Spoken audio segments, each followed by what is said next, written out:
did not suffer and die to give me an education to slight, oppress, or discourage my people. Because whatsoever education I acquired out of their sacrifice of over 300 years, I shall use for the salvation of the 400 million black people of the world. And the day when I forsake my people, may God Almighty say there shall be no more life for you.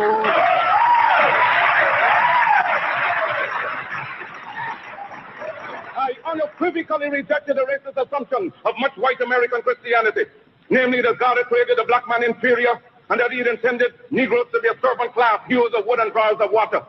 Well, I predicated my view of man on the doctrine of Imago Dei. All men, regardless of color, are created in the image of God.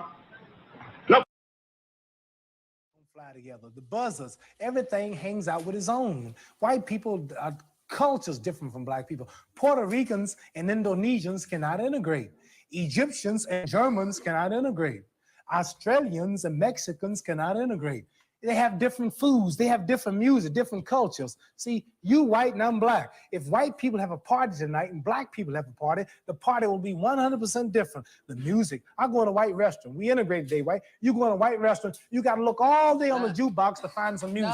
No. At our party, we'll have Aretha Franklin, Stevie Wonder, and... Let me tell you now, if I go play a jukebox in a white restaurant, anybody black Italian here, you gotta look all over that box for some black music. Hank Snow, Johnny Cash, Josh White. All kind of names I ain't never heard of. You know, when that train comes around that mountain, when that train comes, and that truck driving around there. So what I'm saying is, ain't nothing wrong with that music, but that fits the white culture. You go in our joints, oh baby, don't leave. Oh, I cried all night.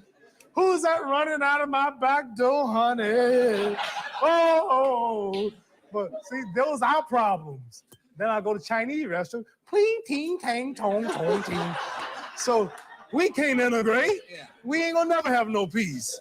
The culture, the nature's different. I don't hate you. We can eat in your restaurant. We want to marry your women. We got your women now. It ain't nothing we can't do today. But these things the dog got. I see dogs on television eating out of the same plate with white people. I see dogs in the buses, and they do everything with the dogs. So I ain't getting nothing the dog ain't got. So really, ain't nothing in this integration. I need some land. I need some jobs. My people need jobs. We need something so we can build and do for ourselves, and we must have some land. 40 million people. You know, it's a lot of Negroes just in New York and Cleveland, Baltimore, Washington, California. It's a lot of black. Woo, that's a whole nation. 40 million, man. They don't tell you the truth about that. They want us to stop having babies. They give them birth control. They're paying black women not to have babies. 40 million, not 20 million? Yeah, they're paying black women not to have babies now. They got all kind of plans to stop our race. Well, everyone. So when we know all of this, getting into birth so now control, a man with my knowledge, what can you tell a man like me now? What's your suggestion? That's your question. Okay, you talking to me, not a dumb Negro or pork chop eater, don't know the truth. I'm free now. I woke up. Now, what are you gonna tell me now? I done gave you my solution, some land of my own, doing something for myself like you, England, and America do. Now, I know you're not against the black man. I know you're not against me having my land, are you? I know you English the ruled and slaved forever for a long time. But do you still today don't want me to have my own country and build for myself and govern myself? Would you think that's bad if we thought like that? What's your solution to my problem? 1974, you all just, some white man just flew from New York to England in an hour, less than 2 hours. You all are so progressive. You're walking around on other planets. Now, today, I'm intelligent too now. What's your suggestion? What should be my movement? Integrate? Yeah, equal rights in a mixed society. In this society, where you still own the government, you still own the train station, the railroad plant, the lecture plant, these television cameras, you still make all the food, you control everything, and I'm like a leech on a dog's back. All I can do is just wait for you. I can't do nothing for myself. Integrating in your society don't mean I'm doing nothing for myself. You doing it all. I want to do something for myself. I'm tired of depending on you. You might get broke one day. Your stores might close. Your gas pumps might cut off again. I'm relying on you now. Can I have my own land and country? Well, you've got your own freedom here. For instance, I know you're luckier than many black people in America, but you're your own boss. I'm speaking for my nation. See, I know, I appreciate that. If I was representing just me, I wouldn't be talking like this, because I got it made. I'm talking for my brothers. But I just don't see how, Mohammed, I don't see how you can slice up America into bits and get all the whites in one area and all the blacks in another. Then we leave then. We leave. But they'd miss you. I know it.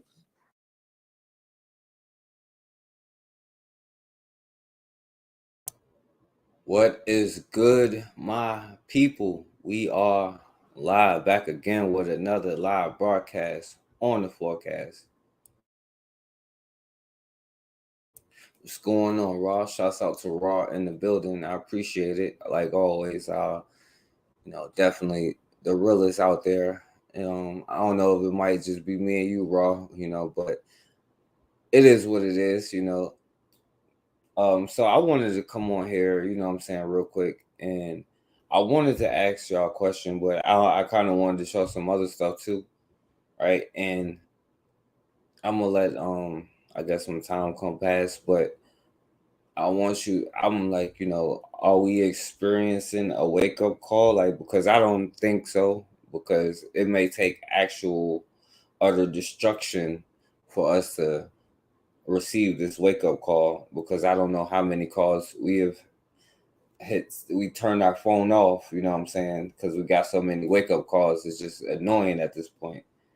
But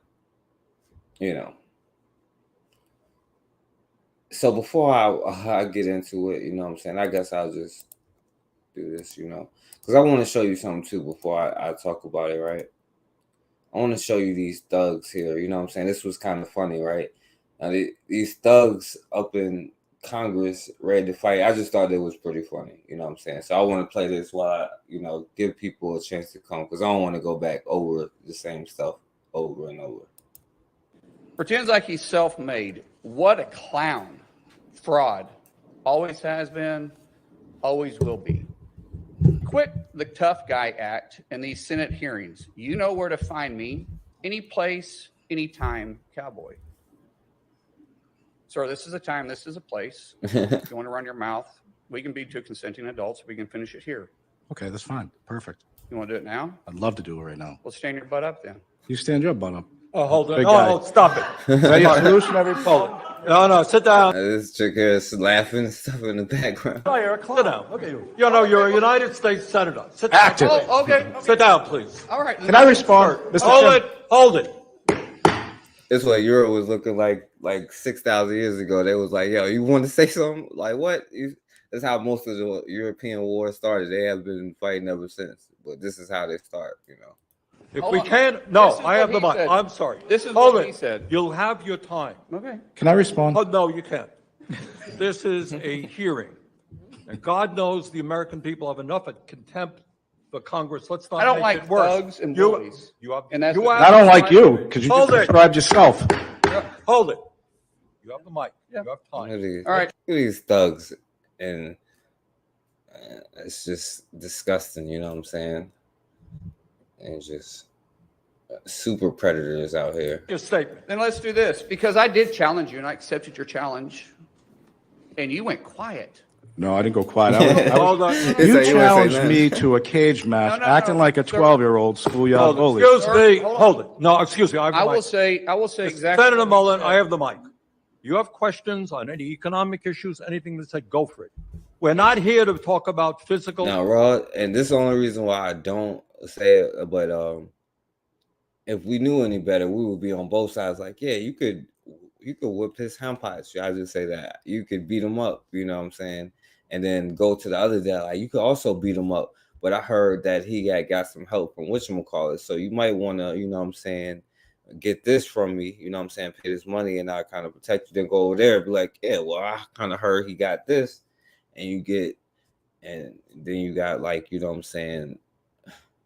Ukraine, Russia going on part 2, but you profiting this time, Abuse. You brought. We're not him talking in. about, of course. I And get let me it. let me show you his hearing, because I want to expose this thug to who he is. And If you don't point at me, that's disrespectful. All right. I don't care about respecting you at all. I don't respect respect you at all. So All right, hold it. let me Hold it. No, You're one of Yeah, them. hold I'm it. the most Hold elite it, people. please. Act it. please. All right. This is excuse me. Mhm. This is a hearing to discuss economic issues. Now, Raw, all they needed was a cave setting. They would have been right at home. This is how most of the European wars that's been going on for thousands of years have started. They was just, hey, this is what happened. All right. If you have questions for Mr. O'Brien or anybody else on what he has said, go for it. I mean- But we're not here to talk about fights. Damn, I don't want this dude to get no commercial thing, but whatever. Forget this white dude here. But I want this other part was kind of funny too, you know. His statements are fiction at best. Fiction, I read them. He was like, he's kind of He trolling. made a lot of. The questions, All right, y'all want if I he Please. made a lot of statements, right? And his statements are fiction at best. Fiction, I read them. can you answer? So yeah, listen to this other. These they're senators and stuff, and they talking about, you know what I'm saying, fighting. You know how these thugs do. With Claudia from NPR, a lovely lady, and when she was asking me a question, and at that time I got elbowed in the back, and it kind of caught me off guard. Or like 7% of the world's population, like 90% of the crime. It's crazy. I think it's a cultural thing though. You know what I'm saying? I'm not quote unquote racist. It's just a cultural thing going on. Yo, what up, Bakari? Yo, Bakari, did you see this? I'm sorry, bro. I'm sorry. Let me play it. I'm not gonna stop it. Let's look at A this, Bakari. clown. Fraud. Always has been, always will be. Quit the tough guy act in these Senate hearings. You know where to find me. Any place, anytime, cowboy. Sir, this is a time, this is a place. If you want to run your mouth, we can be two consenting adults. We can finish it here. This is the time, this is the place. You want to do it now? I'd love to do it right now. Well, stand your butt up then. You stand your butt up. Oh, hold on. Big Oh, guy. hold on. Stop it. Is that your Sorry. solution? Every Hold it. No, sit down. Sit down. Okay. You know, you're a United This was like the Scotland-Finland War of 1213, the year 1213. States Senator. Sit down. Active. Oh, okay. Sit down, please. All right. Can I respond, Mr. Hold Chairman? it. Hold All it. right. I'm sorry, I'm only giving it a little bit more time because I'm gonna show the next thing. You know what I'm saying? This is a little bit more serious. All right. McCarthy. Well, I was doing an interview with Claudia from NPR, a lovely lady, and when she was asking me a question, and at that time I got elbowed in the back, and it kind of caught me off guard because it was a clean shot to the kidneys, and I turned back, and there was Kevin, and I for a minute I was kind of, what the heck just happened? And then I chased after him. Of course, he's as I've stated many times, he's a bully with $17 million in a security detail. You know, he's the type of guy that when you're a kid would throw a rock over the fence and run home and hide behind his mama's skirt. And he just, you know, These thugs up in their Congress house or whatever they call it, they assemblies and all this other stuff fighting. This is crazy. I blame it on the culture, you know what I'm saying? Maybe I don't know, you know. from behind, that kind of stuff. That's not the way we handle things in East Tennessee. If we have a problem with somebody, I'm going to look them in the eye and talk to them. Okay, so he walked down the hallway, hit you in with his elbow. Yeah, you can go on Claudia's Twitter account. It pretty much he just, of course, as he always did. All right, I'm gonna stop it right there because I'm gonna go into it. But yo, he was talking like straight cash, the whole, like, you know how these thugs do. You know what I'm saying? These super predators. But yo, I'm gonna show this, right? I don't know if MG2 is listening or not, but MG2 showed this on his last video, and I want to show this, you know what I'm saying? Finally. And it's interesting if you're gonna get a wake-up call or not, you know what I'm saying? But sometimes other people have to tell you something in order for you to understand, you know, the situation that you're in. Let me see. There. If you've been on TikTok for a while, you must have heard about a ton of Africans telling you that Europeans stole Africa's resources. Now, there's a lot to say about that. First and foremost, most of these resources are still in Africa, and they're not being stolen by Europeans. They're actually being sold to Europeans by the African state leadership. Your own elites are robbing you. It's not us doing it, not anymore. All right, and just to put context behind it, you know what I'm saying? Just for educational purposes, all right? Because it really doesn't matter at the end of the day. The details don't really matter because it is what it is. But there's always some people, black people, our people, you know what I'm saying, who this is why you actually do need laws and like enforcement things within your own group and all of this other stuff. But that's another thing, you know. It's always going to be somebody willing to take the money and willing to sell out, you know what I'm saying? And they will take whatever for themselves as, you know what I'm saying, individuals, right? And then lead to the starving of their people in their nation while other people exploit it, right? But these people are funding it. It's not like they don't have a hand in it, you know what I'm saying? Yo, what up, Cassandra?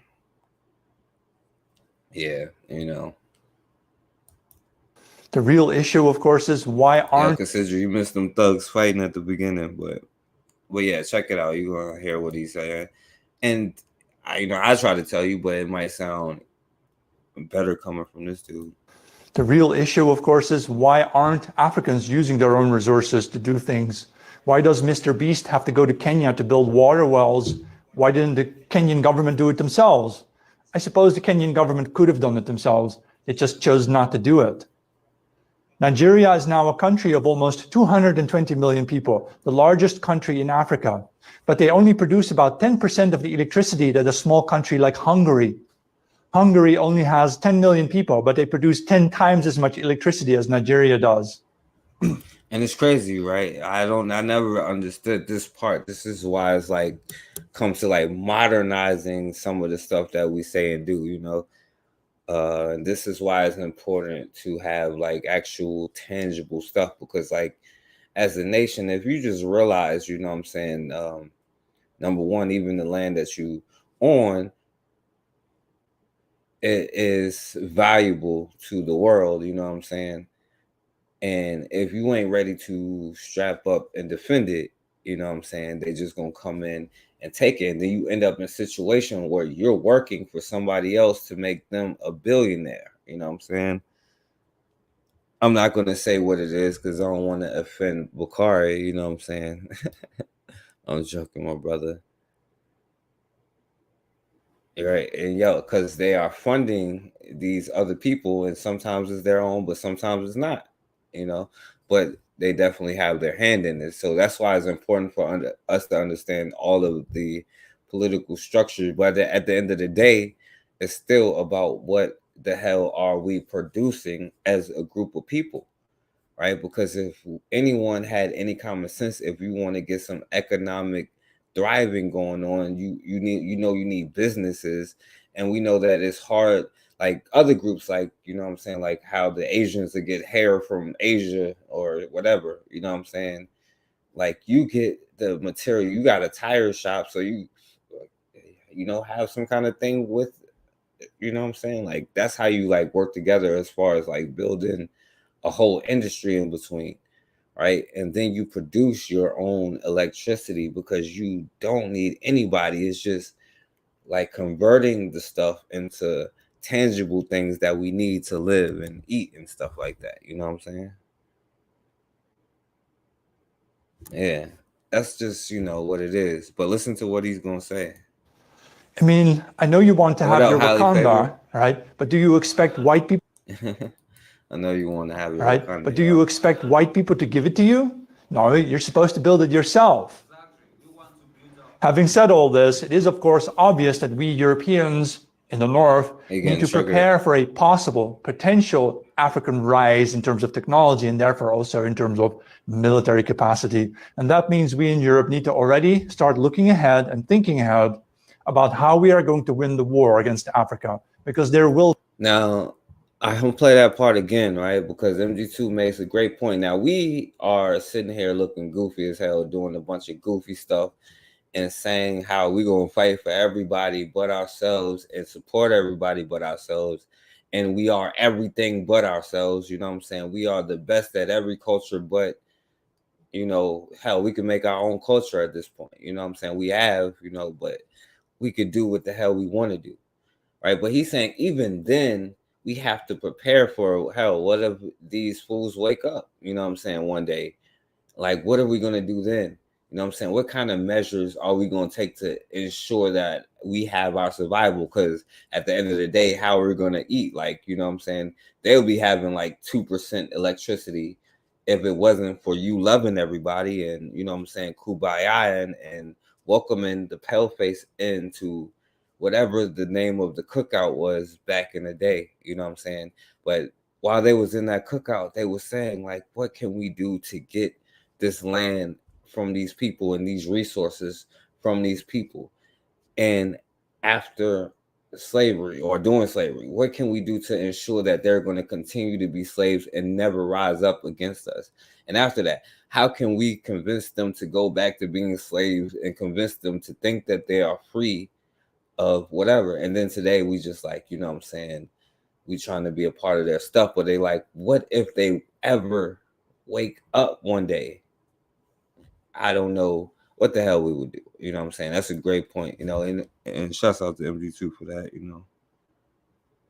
Potential African rise in terms of technology and therefore also in terms of military capacity. And that means we in Europe need to already start looking ahead and thinking ahead about how we are going to win the war against Africa, because there will be a future war between Europe and Africa. And let me let you in on a little secret, right? The future was 800 years ago, right? Because now it's the past. There's been a war, I would say maybe even before then, could go thousands of years, but let's just say, you know what I'm saying, I'm gonna let you on a little secret. There has been a war declared hundreds of years ago. You know what I'm saying? We already here, right? But the thing is, what if these Negroes ever, you know what I'm saying, wake up? We have to be prepared for, you know what I'm saying, what is, you know. Let me see.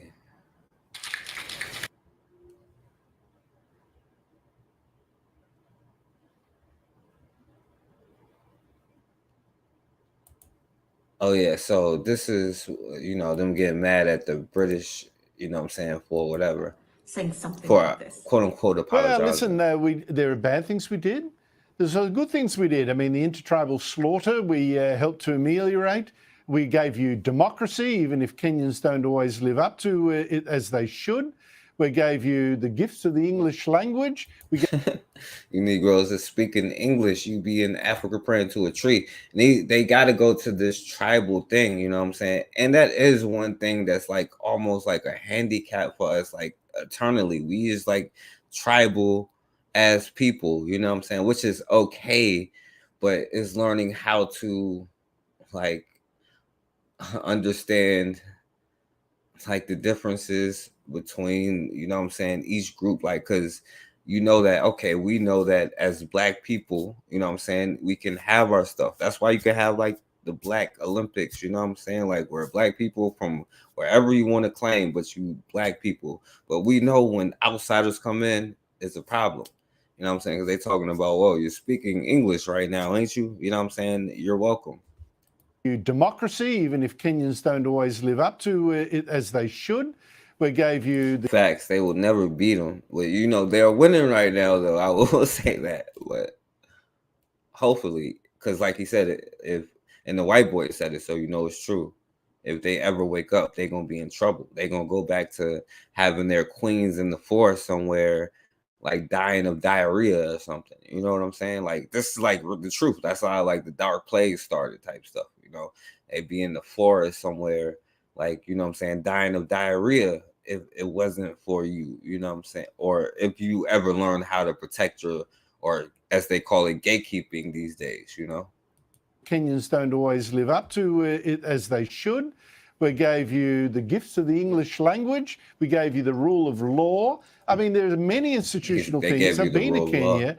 I look around and I think, wow, if the British hadn't been here, this place would not be quite as good as it is. Not that the Kenyans have quite lived up to the legacy they were left. Hello there, hi. All right, so, and this is the, no disrespect, she's shocked. Like, this is 2023, I can't believe it.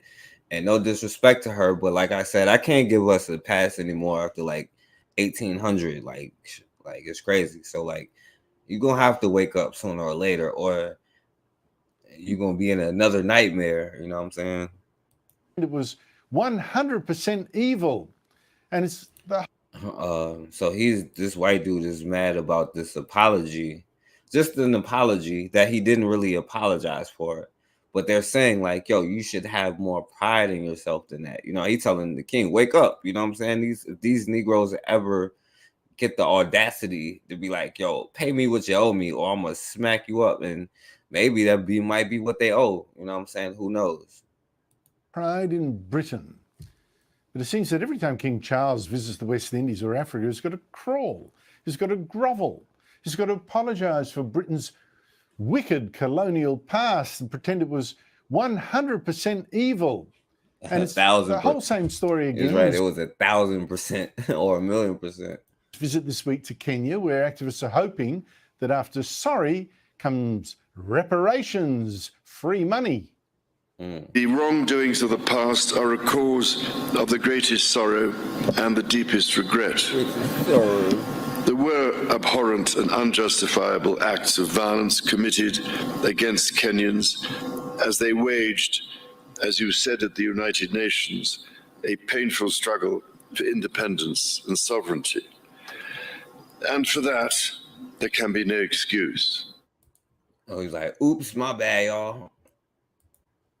Joining me from London every Wednesday is Patrick Christie, star presenter on GB News, which also the King's slamming of British history in Kenya. The right thing to do, or is he letting Britain down a bit? Well, it's absolutely the wrong thing to do. The King is supposed to be our envoy around the world, not going around on an international apology tour. And they're trying to spin it as the King stopped short of full frontal apology. Well, that's just a technicality. That was an apology. And yeah, we've seen it time and time again from the royal family. There was a lady whose real name is Marlene Headley, who went by the name of Ngozi Fulani and then dressed in full African clobber and attended an event at Buckingham Palace. She comes the handout. Next comes money. Slightly clumsy, but also not the most ridiculous question, given the circumstances. They then apologise to her, but a little bit like this, Andrew, an apology is not enough. Next comes the handout. Next comes money. But, you know, for the Kenyans, we have actually given them billions of pounds over the years. They are a member of the Commonwealth. In fact, £132 million investments in Kenya went there just a couple of years ago. And yeah, it was a lot of those. Well, he's telling you, you know what I'm saying, right there. They put a lot of money into maintaining their stock, you know what I'm saying. Speaking of British Petroleum, BP, you know what I'm saying, gas station, and especially in Nigeria, Kenya, all of those places with the oil, you know what I'm saying, what would Shell BP be without, you know what I'm saying, this disruption that keeps you, you know what I'm saying, divided, you know what I'm saying, because they understand, that's what they plan for. That's why they have like think tanks and stuff, you know. I'll just say, you know, whenever we see incidents take place in this country. All right, you know, it's what it is, you know.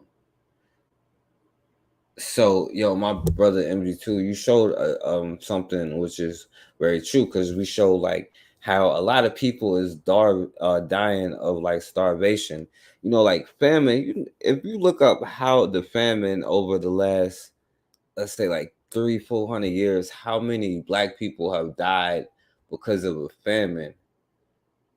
And even though like all of these things come from where they need you to be at, you know what I'm saying?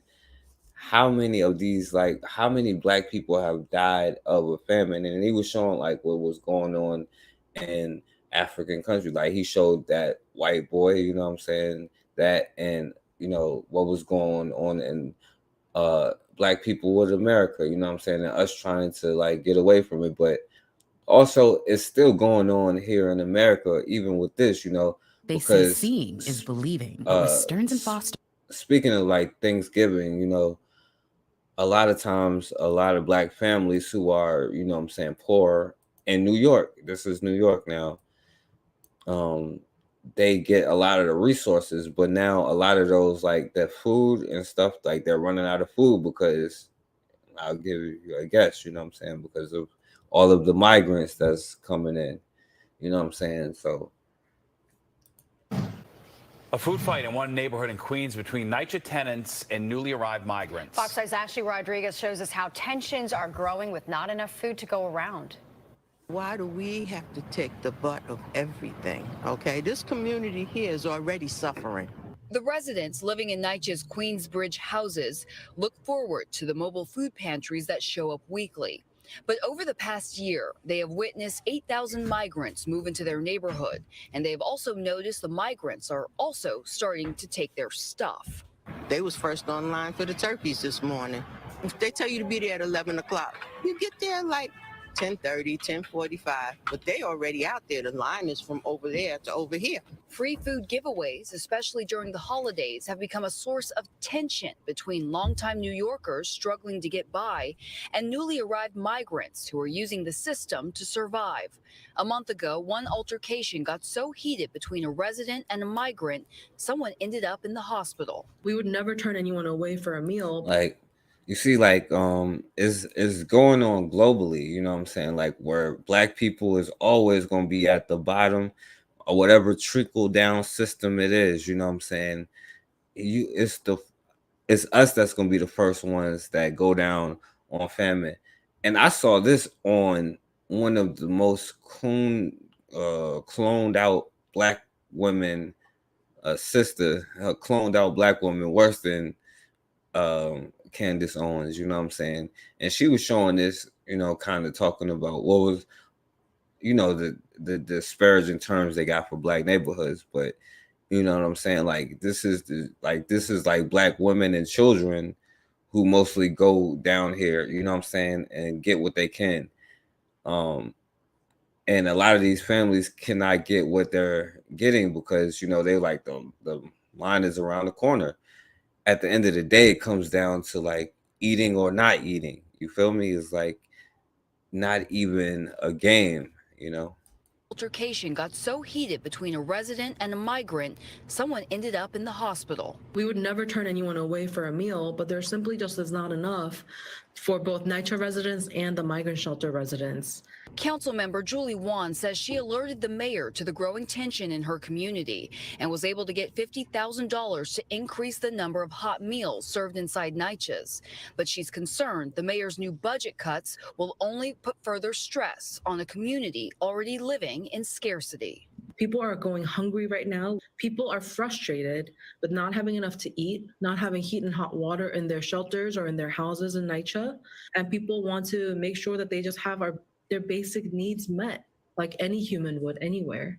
And that's what's causing the tension. And we're going to see what happens tomorrow. That's when the Reese family and Councilmember Wan are putting together a fall family feast equipped to serve 2,000 people. We're going to see how. Yeah, we'll see which 2,000 people it is, you know.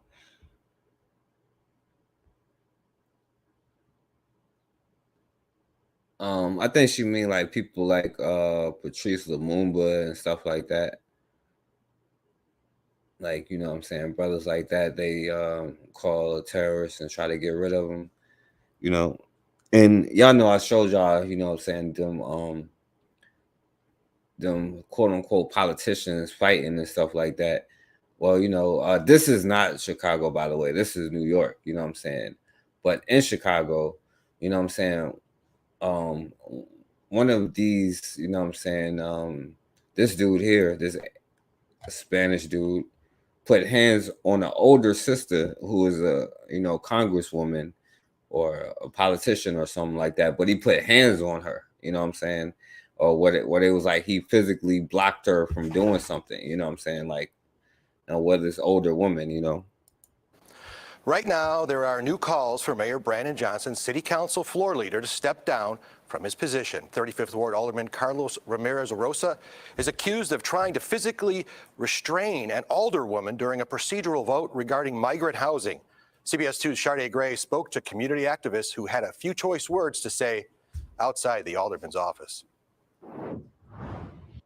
Tempers flared outside of the office of 35th Ward Alderman Carlos Ramirez Rosa after he's accused of putting his hands on an alderwoman. Carlos Ramirez Rosa is a punk. Strong words from community activists who are calling for Alderman Carlos Ramirez Rosa to step down. Total 100% bully. To put your hands on a woman shows a very cowardice attitude what he did. The Chicago Aldermanic Black Caucus alleged Alderman Wait a minute. This is the Chicago Black Caucus here? What the hell? All right. I guess this is a brother here because y'all, hey, yeah, that's what y'all say. Aldermanic Black Caucus alleged Alderman Ramirez Rosa tried to physically restrain 37th Ward Alderwoman Emma Mitz, the longest-serving woman on the council, from entering the chambers this week. The caucus described the alleged conduct as bullying. It happened minutes before a heated vote related to Chicago's sanctuary city status. We don't feel that he can run our city or even help with the immigrants, call them putting up tents, having them in this cold below weather in Chicago. So that's also a slap in the face. The alleged incident happened behind council chambers, away from the cameras that record the official meetings. Activists also advocated against migrant tents. Today we all stand in solidarity saying no tents in Chicago, put them in a place where it's safe. The group not only wants Ramirez. Put them in a place where it's safe. Chicago, put them in a place where it's safe. The group not only wants Ramirez Rosa Says the to Black step down Caucus. as floor leader, but they want him to publicly apologize to Mitz. He's made himself a total fool, a total moron. All right? It doesn't matter what party you're from. It doesn't matter if you're a Republican. It doesn't matter if you're a Democrat, okay? Touching a woman inappropriately, not acceptable. A resident and Ramirez. Speak, brother. In the words of whatchamacallit. Rosa's ward says he thinks he should apologize, but shouldn't resign. I think he's a great alderman, and I'd vote for him again. No problem. I mean, I do, he probably should apologize. Alderwoman Mitz says she plans to release Like, a statement on Monday about bad the I ain't incident. smack you harder, We've also sister. reached out to Alderman woman. Ramirez Rosa several times, but we. All right. So the dude did try to apologize, right? Let's see what she says about this, about this apology. And an apology today from Chicago Alderman Carlos Ramirez Rosa.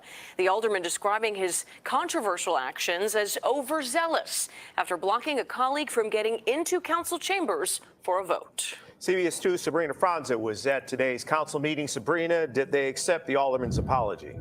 Alderwoman Emma Mitz, who was at the receiving end of much of this, gave Ramirez Rosa a hug both before and after his apology. She did say, though, that actions speak louder than words, and she has an expectation that this behavior will never happen again. Wait, I think I missed it too. And the last one. Now, this alderman, right? It might say it in this one. I'm not sure, but I'll tell you now, right? Now, this dude was saying that anybody voting on this migrant bill, he was going to do something to stop them from getting zoning permits and stuff like that for their businesses, and threatening people that if they vote against this, going against the sanctuary city or whatever, then he would, punish them by hurting them with city permits and whatever power that he may or may not have. You know what I'm saying? And you heard that other hook-nosed dude talking about oh yeah, we're gonna remember this, when it's time to give y'all money and this and that. You know what I'm saying? So he's essentially saying the same thing. They all try to threaten you, but you know what I'm saying? This is why we gotta realize we all we got. Every woman should be respected. No one should overexert their power or their authority on them because they can. Alderwoman Mitz addressed council and the mayor, offering her testimony on what happened last Thursday during a special committee meeting. Our cameras were the only ones rolling as Alderman Carlos Ramirez Rosa blocked Mitz from entering council chambers to vote on whether Chicago's status as a sanctuary city should go on the ballot in March. Now, now there was a whole history of people blocking black people from voting and all that stuff, but pretty much she was blocking this sister from being able to vote on that because he knew she was about to be like, yeah, get their asses up out of here. You know, so he stood in the way to vote on whether Chicago's status as a sanctuary city should go on the ballot in March. Tensions ran high then, as they did today. City Council delayed their vote on the topic again because the gallery was speaking over representatives. Later, when the council reconvened, they moved to censure Ramirez Rosa, which would publicly condemn his actions collectively as the city council. All this while the inspector general is investigating him as well after multiple other alder people reported he threatened to withhold their zoning proposals if they chose to vote on that same sanctuary city measure. Ramirez Rosa publicly apologized to all of them. I commit myself to do the work, to do the actions. I commit myself in front of you, my colleagues today, to work hard every day moving forward to strengthen the relationships that we have. I'm going to make amends. Oh, Lord, hallelujah. He didn't apologize, y'all. So now he can invite him back to the cookout. Black and brown, right? Listen, you know what I'm saying? Maybe one day we will wake up and learn, you know what I'm saying? Maybe the next Thanksgiving when we really ain't got no turkeys or nothing like that, you know, we'll realize what is going on, you know what I'm saying? Especially, like, I can only really say I heard my brother MD2 talking about it for a long time. We all been saying like, yo, get prepared and all that stuff. But like, yeah, like you hiring a lot of Marias, you know what I'm saying? And, you know, on these work sites, construction, you know what I'm saying? Like even the warehouse jobs, you know what I'm saying? A lot of brothers is not getting the same hours that they used to get. And then a lot of Marias, and then there's, I wouldn't be surprised if whatever the hell, you know what I'm saying, Palestinian names is, you know what I'm saying, start getting a lot of these jobs also. But that's a whole nother story. Yeah, I didn't. Yeah, As we bring you this report, the city. Yeah, no black men stood up. But at the end of the day, you know what I'm saying, after he apologized, you see this, you know. And she was like, it's about actions, you know what I'm saying? But I'm gonna just skip it, right? Now check this out, yo. I gotta show this, right? Because I grew up on the Reading Rainbow, right? And y'all know the brother LeVar Burton, you know, he was being Toby, you know, I mean, he was being Kunta Kinte, you know what I'm saying? And it pissed a lot of them off, right? But also I want you to see how they also throw in like this LBG stuff, like in with like when you're talking about like critical race theory and all this other stuff that they say, teach them Black history, you know what I'm saying? They equate that with this trans stuff, you know what I'm saying? Now they got mad at this brother because he said something about, you know what I'm saying, the quote unquote moms of liberty, the white bitches. Now I had to show this because I was into reading Rainbow when I was a kid, you know what I'm saying? I grew up on a child, you know, I grew up on that, you know what I'm saying? So I had to play this, you know what I'm saying? So he was definitely being Kunta Kinte on this one.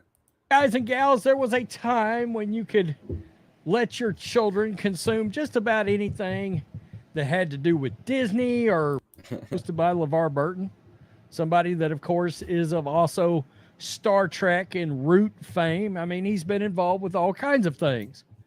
Unfortunately, your name is Toby, boy. One thing he's involved with now is left-wing radical activism.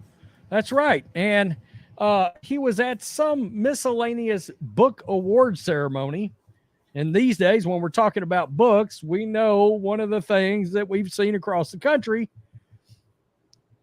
is some very, very, how do I put this?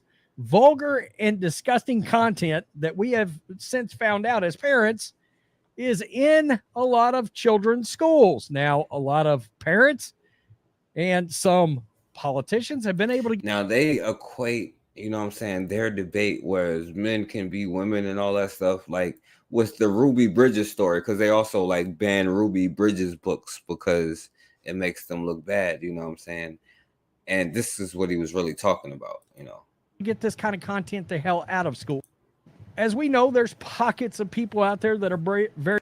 These moms are former Democrats who, in a lot of cases, label this group a hate crew, a bunch of moms, of which I can tell you from seeing interviews with these women, some of these moms are former Democrats and just changed parties in the last couple of years. Why? Because of things like the books that are going into children's schools.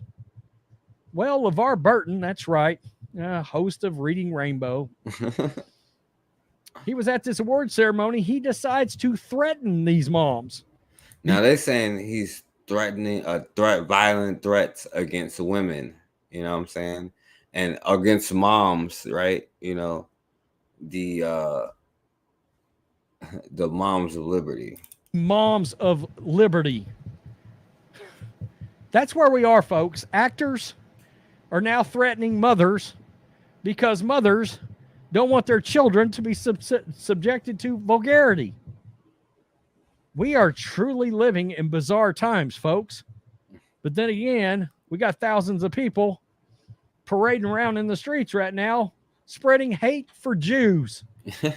By the way, right? Because somebody got to say it, right? Like, we see, like, if we don't see, like, why, like, let's just say, like, they got kicked out of the thing in 1492, right? We see why they keep getting kicked out of places all the time, right? Like, we could, like, literally see it with our own eyes going down, right, as we speak. So, that's for that quote-unquote hatred for them. It's like they was getting kicked out of places centuries ago, you know what I'm saying, millennia ago. Well, I can't say they existed for so long, but you know what I'm saying. My wife and I are continuously baffled by the fact that this is a thing right now. We're floored by it. But here we are. It was good members of Moms for Liberty weren't in attendance while he delivered his acceptance speech, because if they were, hands would be, quote, thrown. Oh, that's right. In case you're not familiar with the vernacular of throwing hands. That's Negro babble for fighting. That means I'm going to punch somebody in their mouth hole, or eye, or nose, or throat. It's yeah, everywhere they go, somebody has to say it, you know what I'm saying? Because, it's been happening over and over and over for history. It's some beat down language, as evidently are subjected to. That's got LeVar Burton angry. This guy used to help our children learn how to read, folks. Burton used his opening speech at the 74th National Book Awards on Wednesday to deliver his verbal jab at the popular conservative lobby group. Quote, "Before we get going, are there any Moms for Liberty in the house?" Burton asked, while the New York left-wing audience, yeah, I said it, laughed. Quote, "Moms for Liberty? Question mark. No? Good. Then hands will not need to be thrown tonight." There he is right there. There he is. Total complete scumbag. Let's just bring this up so we can get a better look at scumbag LeVar Burton. Straight scumbag. Right there. Right there. Easy there, OJ. And by the way, right, the glove did not fit, all right? When it comes to OJ, the glove did not fit. They don't want to accept that white girl was, like, you know what I'm saying, out in the streets, as they put it. She was for the streets, right? She was a thug mixed up with a bunch of other thug criminals and that other little Goldman thug boy out there. Who knows what they was out there into, right? But one thing I do know is the glove did not fit, right? So, you know what I'm saying, they got to accept that, right? The glove did not fit, Right there. Easy there, OJ. You must have quit. Yo, when I tell you, they made that brother do like 9 years for stealing his own football cards. You know what I'm saying? His own football cards, right? Now, he trusted some other white boys, you know what I'm saying? But that was the real crime, But they still mad about OJ, right? We're not even mad about, like, Breonna Taylor or whoever like was last week. You know what I'm saying? But they still mad about OJ, even though the glove did not fit, right? OJ. Very good. Very good indeed. Easy there, OJ. Yes. The national organization was. All right, let me show you the speech. This part was like 20 seconds. All this for like 20 seconds. This is what he said, actually.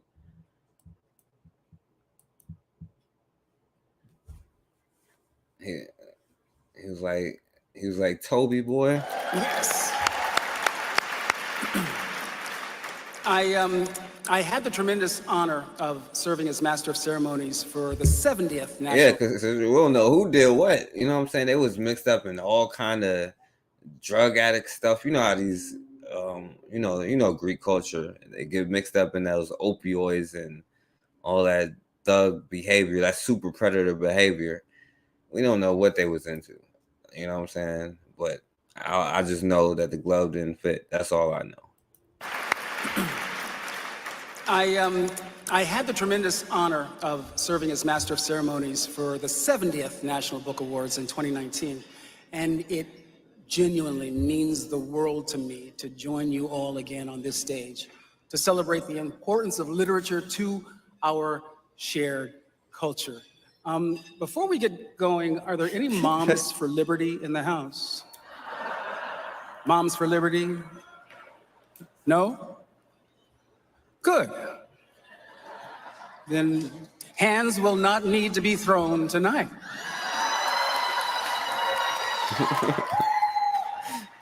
You should call them OJ for that. Yo, I'm sorry, right? I skipped it last time, right? So I have to do it. This is why you have to do it, right? Because they are the most dangerous thing, because they are being like, yo, he's on this violence for women stuff, you know what I'm saying? Violence against women, right? Now, let me show you this, you know. About punching. I don't take it as a joke. He's threatened to punch Moms for Liberty. They had this, the 74th Annual National Book Awards in New York. And he opened it up. He said, before we get going, are there any Moms for Liberty in the house? Moms for Liberty? No? Good. Then hands will not need to be thrown tonight. Okay, Jordy. I mean, you can say like it's a joke, but hi, have you seen people literally been getting assaulted? And you're threatening to beat up moms because they don't want to talk about, they don't want graphic novels about teenagers pegging each other in their kids' classrooms. That makes you the pervert, not anybody else.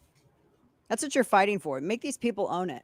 Oh, so you want kindergartners to read about dildos. Okay, LeVar Burton. LeVar Burton is all about kindergartners and dildos. Yo, they are disgusting. Make them own it. And she's like a pedophile. Who thinks about that kind of stuff, right? The pedophile is Greek culture, right? Why do you think they worship the Greek? That's Greek culture. You feel me?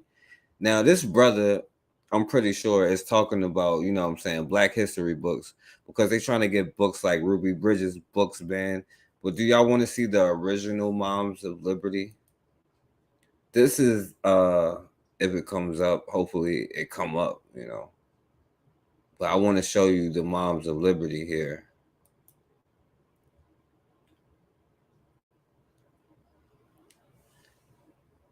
You know, this was the Moms of Liberty back in the day, you know. When you see this little 6-year-old girl, and when I be like, sacrifice your children, there's no worse than sacrificing your children to this nonsense. We got these 3 goofy fools trying to protect this little girl who don't even really know what's going on. And these grown white chicks sitting here spitting on her. You know what I'm saying? These is groups like, you know what I'm saying, the Moms of Liberty.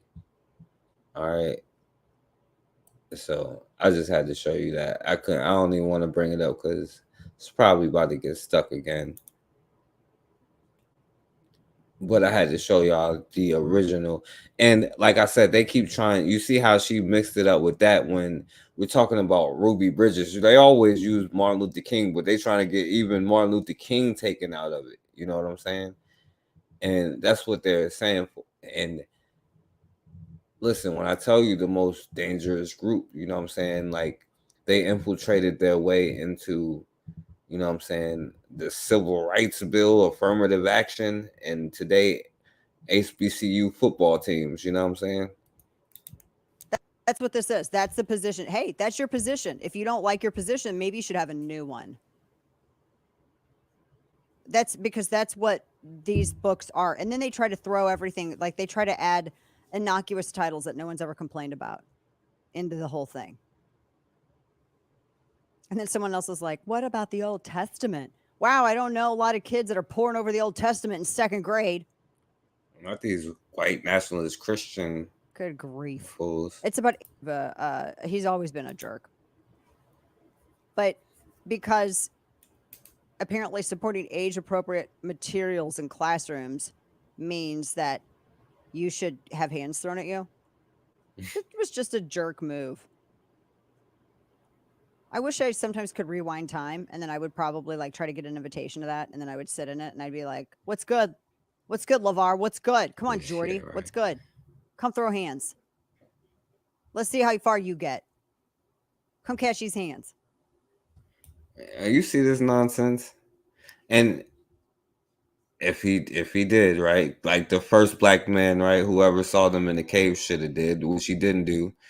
I know Tanzan said it was probably a woman who got raped, you know what I'm saying? But I think it was a dude who saw a white girl in the cave, and we've been cursed ever since. Or I ain't gonna say cursed. We've been messing up ever since.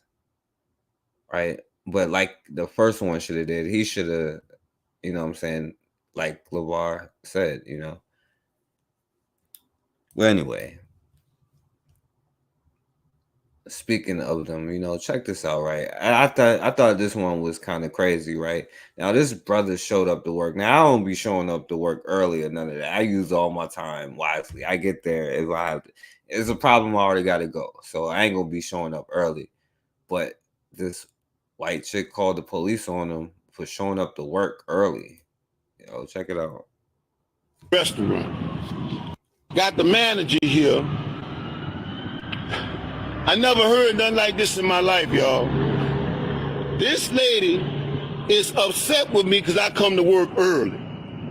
Now, mind you, I'm scheduled to come at 8:30. Now, I work here at Applebee's in Picayune, Mississippi on Memorial Boulevard. Now, this is what she do. Now, she gets upset with me because I come to work early. She got a problem with me. Now, she won't let me in the restaurant. Tell me I can't come in until my schedule. Now, they got people, mind you now, they got folk that have to be scheduled to come to work at 5 o'clock. They come to work 4 o'clock. They go right in the restaurant. This is what she do. She let the white guy in there, and she won't let me in there. Yeah. And I know why.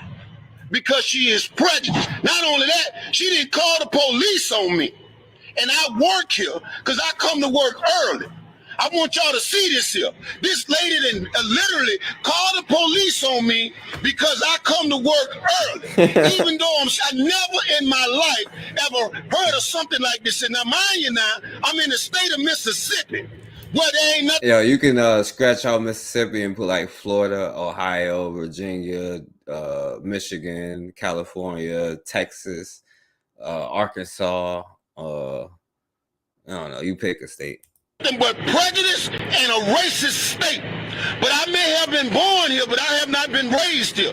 So I know when I see prejudice or racist, because I recognize it. And when I see it, I'm gonna let them know I see it. Now look what she did. Here I work here, an employee here.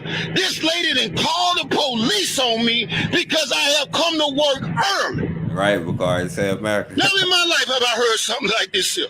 I've been in the restaurant business for over 40 years. I ain't never in my life heard of nothing like this here. She let the white guy in the restaurant, he work here, but she didn't let me up in here. Huh? Man, I work here at Applebee's. And this lady right here, I got a problem with her because I come to work early. What's going on, buddy? She's a manager. Now she let the white guy in. I'm upset, man. I got a right to be upset. Now they got people come to work here early and they go in the restaurant. He be like, yo, I guess I shouldn't say, I don't know him, but still, that's a good guess. He was like, yo, what these white folk gonna think with you yelling like this, brother? Calm down. Speak fluent English. Speak proper English so these white folks, they might think something crazy of you, my brother. It looked like he a truck driver too. Now they got people come to work here early and they go in the restaurant. The people don't say nothing. And I come here early all the time. The general manager let me up in here and don't say nothing. I called and he let me up in here. She ain't no general manager. The truck driver waiting. There ain't no reason for us to be together. Yeah, exactly. I ain't steal nothing out the restaurant. I ain't disrespect nobody, y'all. I ain't use no profanity when I'm talking to them or nothing like that. But see, I know what time it is. This lady's straight up racist. And Applebee's need to know that they got a racist employee that work here. I know she is. I ain't never done nothing. I don't even know where she live at.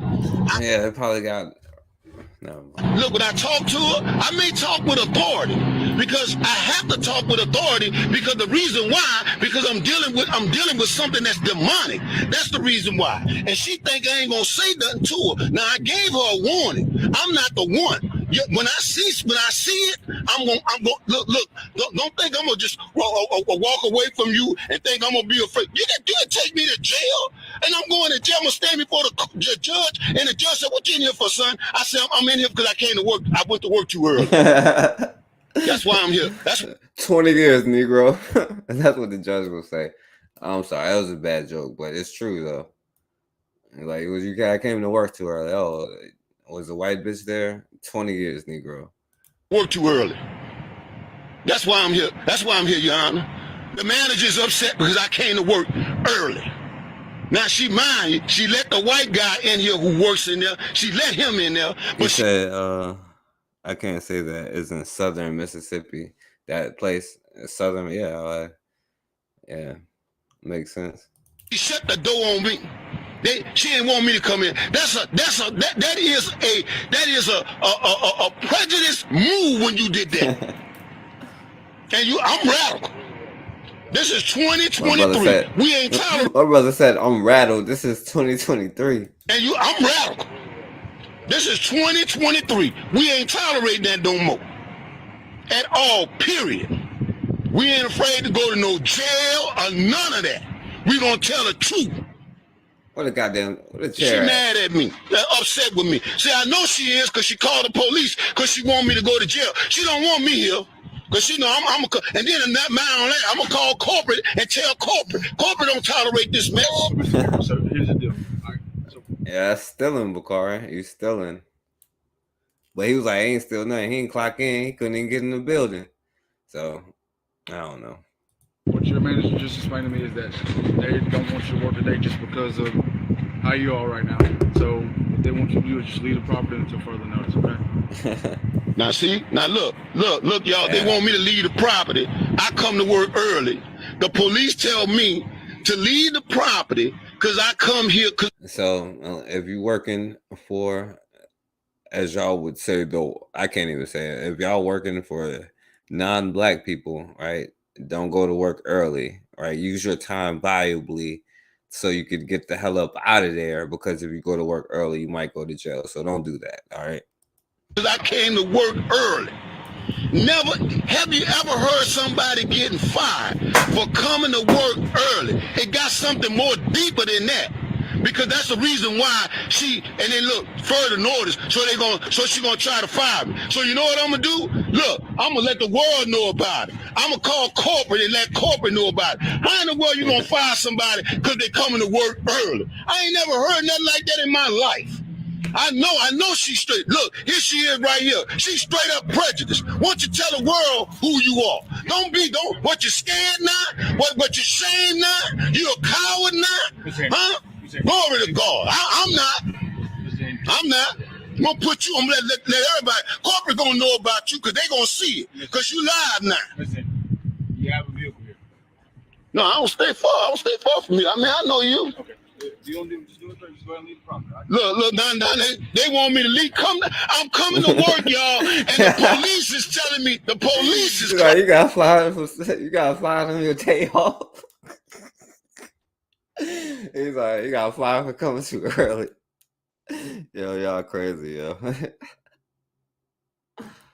Yeah, I didn't came to pick cotton early this morning, and Master didn't called the police on me, and then called the patty rollers. Y'all funny. About you, cause they gonna see it, cause you live now. Listen, you have a vehicle here.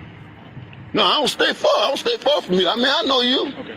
You don't do, just do it, just go ahead and leave the property. Look, they want me to leave. I'm coming to work, y'all, and the police is telling me They want me to, and they told the patty rollers telling me I can't pick cotton. I came early to pick cotton today, and they pissed off.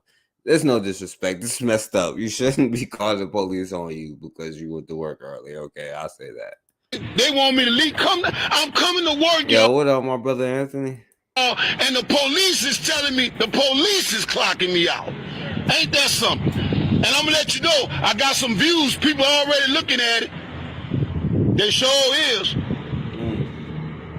Yeah, you gonna cut that? You gonna surely is. Wow. All right, so yeah, it's crazy. It's crazy considering. But speaking of like these moms of liberty, you know what I'm saying? Yo, check this out now, right? So this young brother here accused the teacher, right? And it looks like a young brother here, right? He accused the teacher of hitting him, right? So, and this brother confronted the teacher. I'm trying to get more information. Would really like cooperation with the public on this one. A student accuses a teacher of physical assault. Here's the video. Which one of these teachers hit you? Go point to her. Show me her. Go show. He crying. He was crying right there, Bakari. He ain't even got to go home. He was crying right there. And no disrespect to the brother. It was wrong. It was wrong. They should. And she was being a white bitch. You know what I'm saying? Like LeVar Burton said. You know what I'm saying? If the first brother who saw the white bitch in the cave had LeVar Burton energy, we might be in a better situation. But now, unfortunately, we got too many weak brothers, you know what I'm saying, who, you know what I'm saying, let them infiltrate them. Go point to her. Show me her. Go show me her. Go show me her. Yo, don't even pay attention to Which one? Show me which one. Show me which one. Go point to her. That one right there? That's the teacher that hit you? Look, she's walking out. The teacher that hit my son is walking out right now. Now, Bakari, you got a daughter, right? Imagine this you in your daughter's school, right? And imagine what you would do. So you can predict what this brother's going to do, right? And consider Anthony, you know what I'm saying? I don't know all y'all brothers who have daughters. We know some people wouldn't do anything, you know what I'm saying? He would congratulate them as heroes, but let's look at the moms of liberty here. That one right there? That's the teacher that hit you? Look, she's walking out. The teacher that hit my son is walking out right now. The teacher that, and all of these people is why, Miss, where you going? You hit my son and you leave it, right? You hit my son? You hit my son?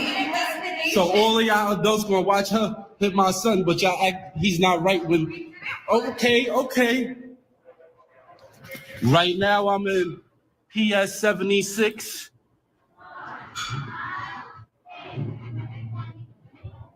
Right now I'm in PS 76 right now. I guess that's in New York, I guess. I don't know. But yeah, man.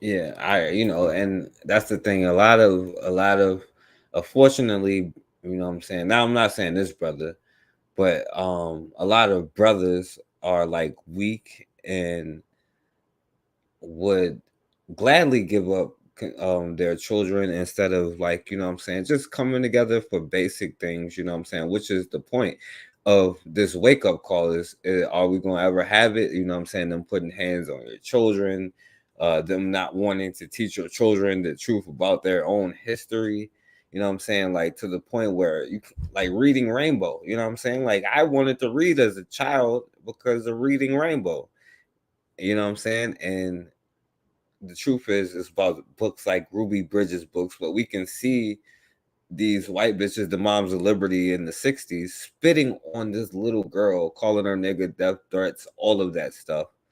You know what I'm saying? The moms of liberty from back then, you know? And now these are the very teachers who are teaching them anyway. You know what I'm saying? So it's messed up all the way around. You feel me? All right, so let me do this one real quick. All right.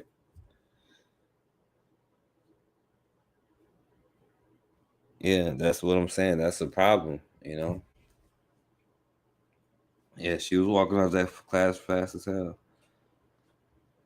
Yeah, we're like his mom. I'm glad his dad was there too, because more brothers, and that's another thing. More brothers, especially if you have children, go down there. You know what I'm saying? Make your presence felt. You know what I'm saying? Knowing that, you know, like they got somebody who is going to stand up for them, so you can't just treat them any kind of way. And you should also be educating them if you have to put them into their system. You know what I'm saying? In the first place.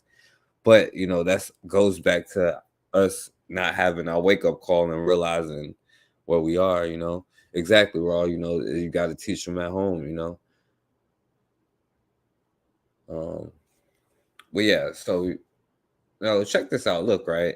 So they was mad about a disabled, the moms. This is some moms of liberty stuff here, you know. It doesn't make sense. You have to ask yourself, you know, why do they keep pushing this? Right. Who are they trying to appeal to? Because despite what the media portrays or how politicians are voting, this doesn't represent the overwhelming majority of how this country, really how the world feels on this issue. I think majority of people, parents especially, they can acknowledge that gay nutcracker and black disabled Santa has gone way too far. The pendulum.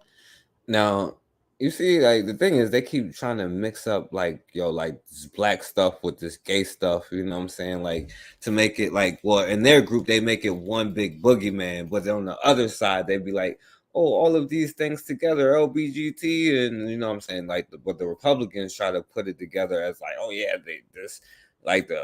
like you saw the discussion.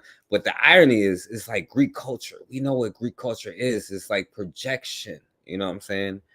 But they also throw that in with, you know what I'm saying, black people and black stuff. And I agree, you know, we should be teaching our own about black history. When I was I'm mad that I didn't learn about Ida B. Wells until I had to learn it on my own. I'm mad at black people for that, because that is older black people job to teach me like about my history, so I'm not making the same mistakes and I got to learn the hard way. You know what I'm saying?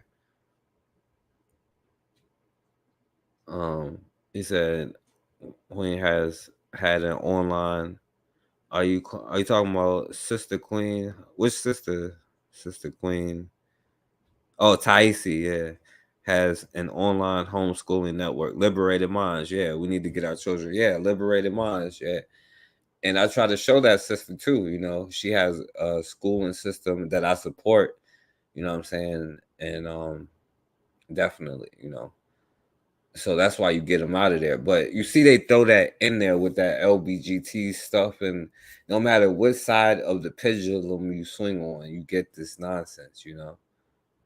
But this is what they're talking about. Now they have a problem with black disabled Santa Claus. A black disabled Santa Claus is an issue, right? It shows you how sick it really is, you know. But right now it's on sale for. But Target on sale for $8. Santa ornaments, but Target Santa is in a wheelchair and is black. And it's a good thing our chimney is wheelchair accessible, so Jesse Jr. is going to get all the gifts he wants. All right, so that's what the chick was saying. Oh yeah. All right. So let me hurry up, right? Because I don't know if y'all saw this movie. This is y'all white bitch wake up call. I'm sorry, right? So y'all boy Warren Sapp, right? I know he love his white girls, but he had an encounter, and she's supposed to be a cop. You know what I'm saying? I don't know what she is. To me, they all are like kind of white, but y'all might be like, oh yeah, she's this and that. You know what I'm saying? But I can't tell the difference. You know what I'm saying? I mean, I guess unless they got like the hook nose like that dude Michael Rappaport, if their nose is like hooked like that, I guess I can tell. But other than that, like they're all white. You know what I'm saying? So One of the officers is out here telling a civilian, don't F with me, I'm a police officer. You in a regular damn setting, why say that? Usually that would work, but this time you sitting across from Hall of Fame defensive tackle Warren Sapp, and he talked all the shit. He wanted all the smoke. Yeah, I don't know what. And that means what? I'm in public. You could lose that job, Miami-Dade. What's your name and badge number? You don't want to tell me? You don't want to tell me that name and badge number? Look at this one, y'all. Look at this one. Listen to this one. You get me on what? No. I do bad policing. I do this. I do this.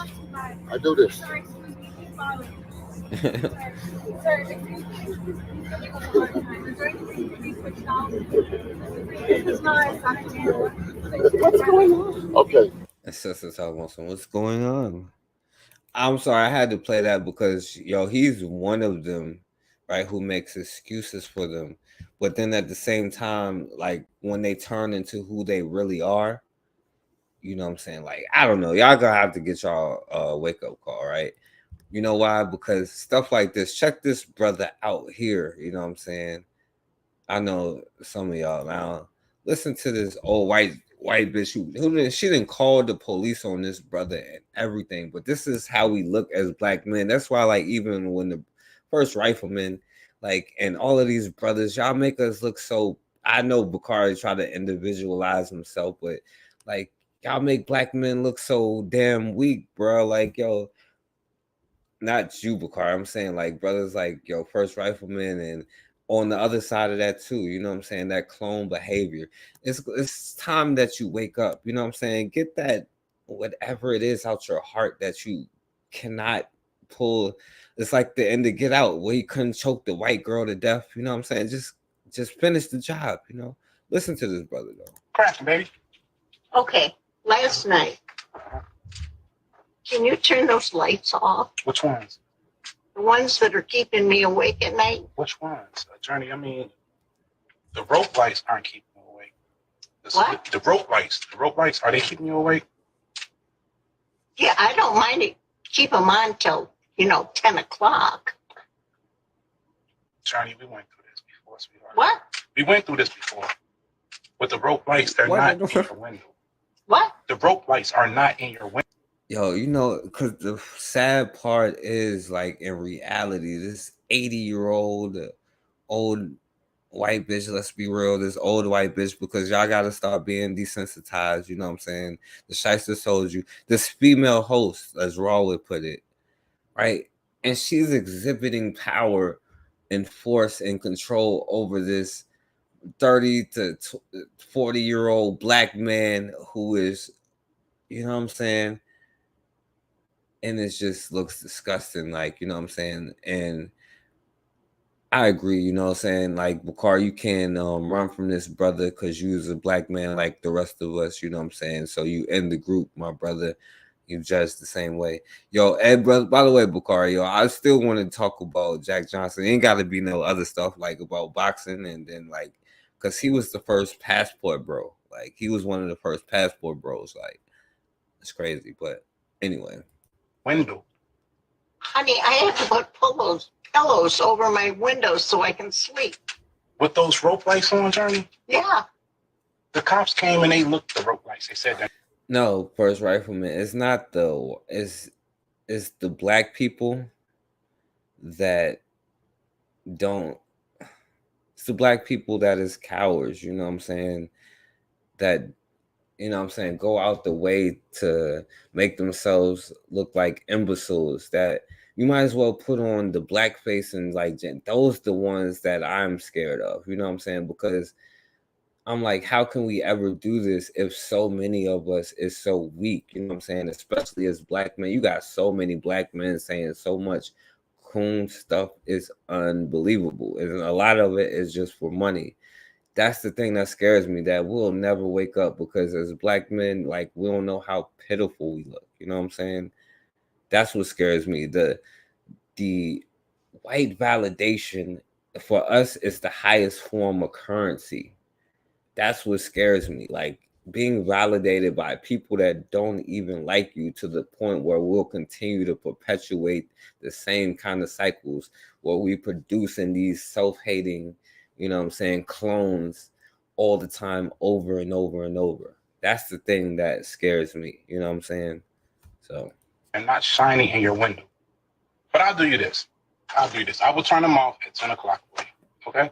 Is that okay? Yes, ma'am. I'm sorry. No, you're fine. I got you. I don't mean to be a mean neighbor, and I want you as my neighbor. I got it, Journey. All right? See what I think what it is, Journey? I think you just need to come over when you're lonely and talk and have some food and some wine. How about that? I'm sorry. all right, love conquers all, right? Yo, I guess that's what you're saying. Love conquers all. And now she didn't call the police on him a bunch of times. He like, oh yeah, why don't you come on? Now I don't know what's going on here, right? You know what I'm saying? I don't know if this is what happened when, you know what I'm saying, but the outcome is a lot of, you know what I'm saying, but I don't know. It's a certain weakness, bro, like that, you know what I'm saying? You just gotta wonder why you are at the bottom, because as black men, we ask dumbass questions, you know what I'm saying? Because if I was to tell you, you know what I'm saying, like, if somebody hurt your child, you know what I'm saying, I don't care if they're a kid or not, but, you know what I'm saying, let a shyster tell you, right, they're slaughtering children, so we have the right to do all of it. I ain't tell you nothing no different, right? Just like they say, well, look, they're attacking our children, right? They don't want these things taught in our schools. They're attacking our children, right? And they don't have a problem hurting your children. Only one group of people, and I'm only saying this because this applies to too many of us. Like, I hate to tell you, elderly, you know what I'm saying, kids, and I say kids, you know what I'm saying. They say Khalid Muhammad, why the children, why the kids? Because y'all know what Khalid Muhammad said, but that's just what it is. And talk and have some food and some wine. How about that? I'm sorry. How lovely. we can conquer all with hate, you know what I'm saying? Now I got okay. Oh yeah, by the way, yo, just for the future, this is news from the future here. Right now, this single woman had a baby in Africa, had a baby with the Chinese dude, right? So the Chinese dude wanted to buy the baby from her, and then when she said no, he tried to kidnap him, right? Because these Blasian babies in the next 20 to 25 years, you know what I'm saying, if you haven't already been wiped off the map, you know what I'm saying, because some of us feel like, okay, we'll never get there, so maybe we can integrate our way out of it, and then once we blend in by, you know what I'm saying, mixing ourselves with other people, you know what I'm saying, we can get out of it, but there's no way out, you know. She won't buy the baby. Carry her go China. Hi everyone, my name is Akian Bolade. My name is Tim Samuel Timtokwe. Timtokwe, how old are you? I'm 23. What's the name of your baby? My baby name is David. So how old is David? My baby won't go 10 months. How did you find yourself giving birth to a Chinese child when you were in Nigeria? My husband is a Chinese man. The time when me and him meet, she tell me say she go marry me, carry me go to Chinese. Or if you don't carry me, you go buy land for here, big house, open shop for me. I can't get belly for her. Na suffer. They suffer me say no be she get the belly. They are born. Because the time say if you are born the baby, if the baby resemble Chinese, she ain't go collect the baby, collect me. The time I come. All right, so pretty much I'll get it. Now, this thing here, right? I'm interested to hear what y'all got to say. Speaking of wake up call, right? Now, I don't know if this sister got her wake up call or not, you know what I'm saying? And if any of y'all want to come on here, then I'll put the link in there. Y'all let me know if y'all got anything to say about anything I was showing so far. Let me know. I'll put the link in the chat, you know what I'm saying? But it's one thing that I really wanted to ask y'all, right? Do you think that this sister here is finally getting her wake up call? Now, check this out, right? So y'all girl Candace Owens, right? I was just telling y'all right now, she didn't got fired, you know what I'm saying? So I'm asking y'all, do you think that she's finally getting her wake up call? Horowitz Group cuts ties with Candace Owens over her Israel stance. Not surprising, Jews control the media and virtually everything else in the country. Therefore, if you're not praising Israel, you are on the enemy list. Lines are being drawn in the ongoing feud between notable Daily Wire personalities Candace Owens and Ben Shapiro. Shapiro holds a strong support Israel position and advocates the need to eliminate Hamas. Owens believes that Israel's response is not proportional or appropriate. When Shapiro criticized Owens's comments, Candace responded by posting that Shapiro was acting unprofessional and was emotionally unhinged. Shapiro labeled Owens's posts as disgraceful and ridiculous. Last Wednesday, Shapiro escalated the matter by posting, "Candace, if you feel that taking money from the Daily Wire somehow comes between you and God, by all means quit." Amid the controversy, famed former Fox News host Tucker Carlson has sided with Owens. Notable. So she pretty much got fired. And yo, highly favored, don't even time him out or nothing like that, because he gets his rocks off that. That's why I'm trying to get y'all to understand, like, they actually get off on that kind of stuff. The thing that really hurts them is like when you ignore them like they're not even there. You know what I'm saying? Like because they realize like that is meaningless. They get their rocks off like, oh yeah, I made them do this and I made them do that. Like, don't even do it. Like, trust me, if you show them no attention, that hurts them more than anything. It's a complex, you know what I'm saying?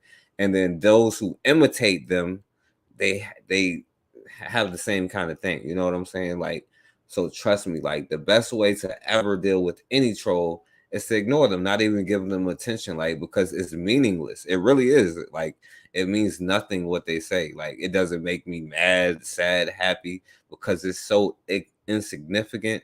It really doesn't matter. You know what I'm saying?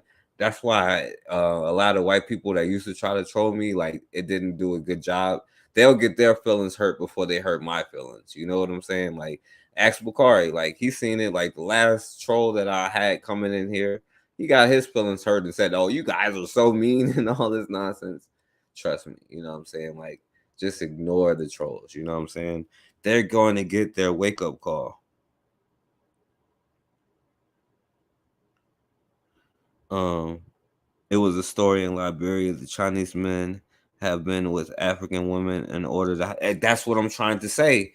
In order to have land rights, it's also being brought up in areas of West Africa. And this is what I'm trying to say about the Blasians. They're using not only the infrastructure, but also their sperm, you know what I'm saying? And using the biracial children to have like a kind of a stake in land where they're going to be siding with their Chinese fathers, trying to be accepted by the other group, you know what I'm saying? Because that's just what mixed people do. They're going to side with the most power, you know what I'm saying, most of the time. And you know, everybody's more Pan-African than Black people, and everybody realized the resources in these lands is important, but we don't know, right, until we ever get our wake-up call. You know what I'm saying? So let me play this, right? Because I'm wondering if, especially this part, you know what I'm saying? Because First Rifleman needs to see what happens, you know what I'm saying, when you finally get your wake-up call, you know what I'm saying? And he realized that he out in Oregon surrounded by a bunch of rednecks because he didn't like the Dr. Dre song one day or something. You know what I'm saying? Bro, we are witnessing the downfall of Candace Owens, because what has happened is the Horowitz Freedom Center that started her career, quote unquote, has dropped her. And you won't guess the reason why. You won't guess it. Of course you will. It's because of her anti-Semitic views regarding Israel. Oh, Delicioso. You mean the same group of people that anytime she talked about black people being bad? All right, so and I'll do this, right? Let me stop real quick. Because y'all don't have to come on here, but I'm gonna put the link in there. And listen, if you come on here to troll, I'm not even going to like entertain none of the nonsense, right? Because we all understand at this point, you know what I'm saying? Like, and I ain't gonna get mad or even try to kick you off for none of that stuff, but that trolling stuff just not gonna work. So don't let nobody get you on that. And you're gonna make yourself an example of what we're talking about, you know what I'm saying? So but if any of y'all who have something in, to add about what we're saying, I definitely want you to come on, because I'm wondering, do you think that, and the question that I have for you is, do you think that Candace Owens is actually getting her wake-up call, right? Now, she done messed up a couple times this year. She liked the Super Bowl halftime show with Dr. Dre and them. You know, a couple of things, you know. Oh, yeah, don't even worry about that highly favored. I would rather, like, you know what I'm saying? Like, he thinks European, you know what I'm saying? Like, that's the problem, you know? So he could say whatever, you know? So, yeah, don't even worry about that. And don't even dignify what they say with the response. And that's why I also want to let you do this, because that's the only thing people can ever do to you, especially if the more knowledge that you have of stuff. You know what I'm saying? The more people are going to try to just troll and just throw you off or make you mad or emotional, because that's when you make mistakes, when you're emotional.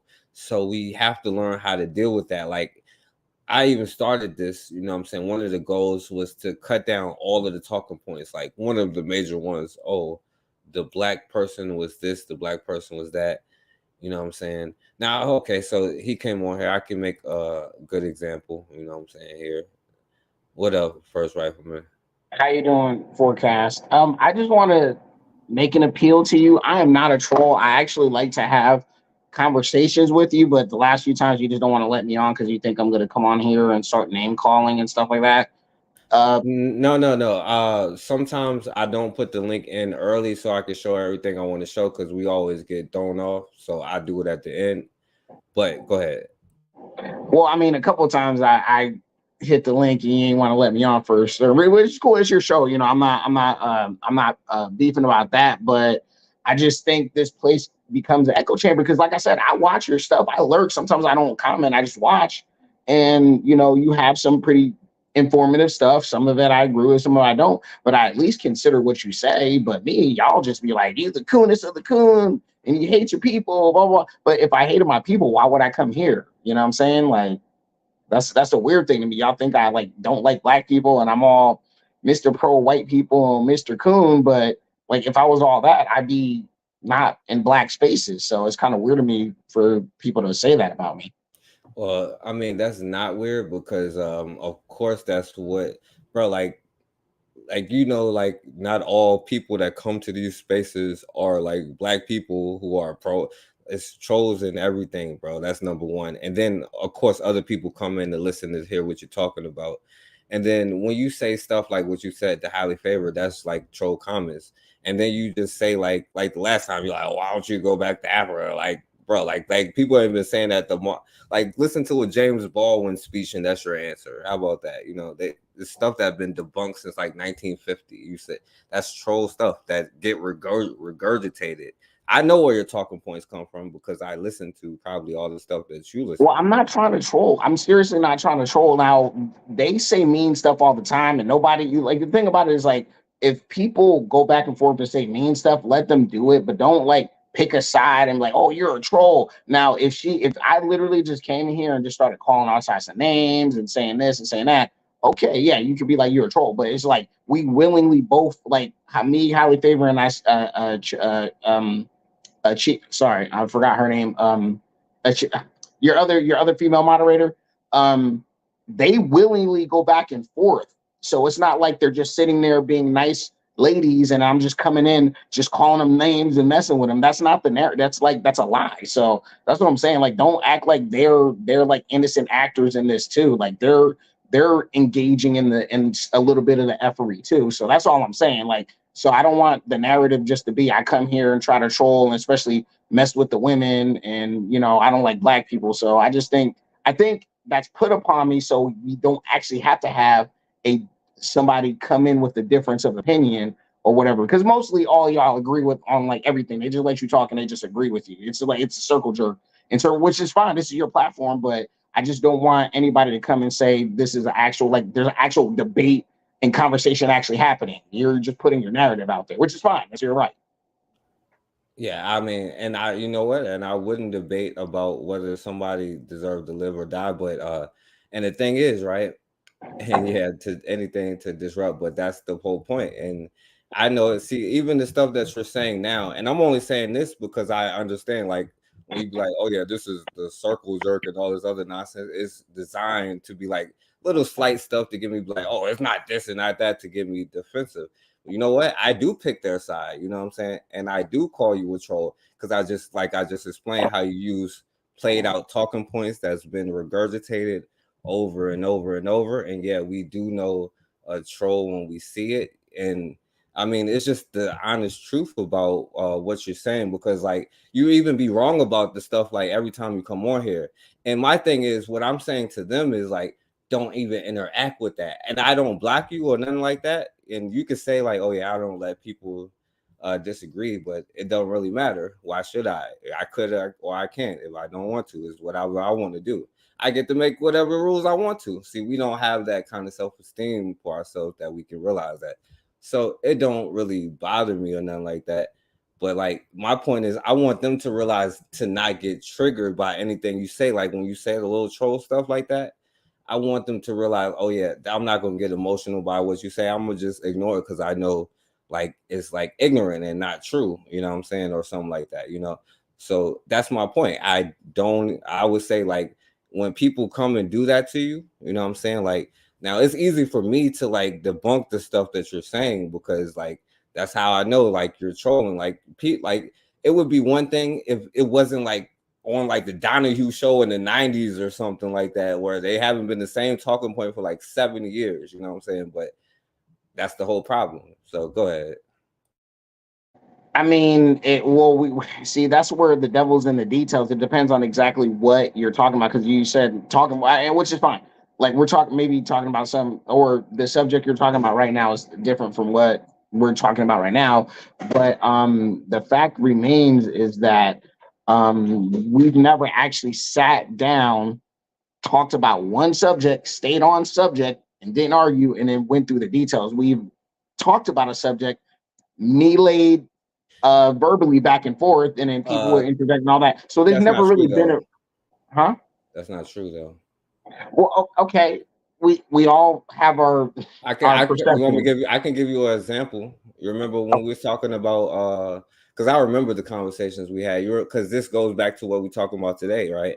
You remember when I said the stuff about you was talking about books banning, because you said something about Moms of Liberty earlier, and we had a conversation. You was like you didn't understand what they was talking about banning books, and I was telling you how you don't even know what you're talking about. And then and I showed you how they were banning Ruby Bridges books, right? You remember that whole conversation where you were wrong? So that what you just said right just now wasn't even true. You see what I'm saying? What did I didn't even say anything. No, that's what I'm saying. It is on topic, my brother Anthony. Like this is what I'm saying, because that's what I'm bringing it back to, like, you know, back to this wake up call, because we're talking about Candace Owens and all of this stuff, but like Candace Owens is great. Yeah, I know, but she's about to get her wake up call. You know what I'm saying? So she can like think about it after she gets her. Okay, if they reach her contract, she gonna get big payout. Like so they can fire her. That's cool, but they gonna have to pay. And I don't know if Mr. Small Hat wants to pay that extra money. So I think he's just gonna let her stay on and just let her walk out her contract instead of paying her out. Which I wish that.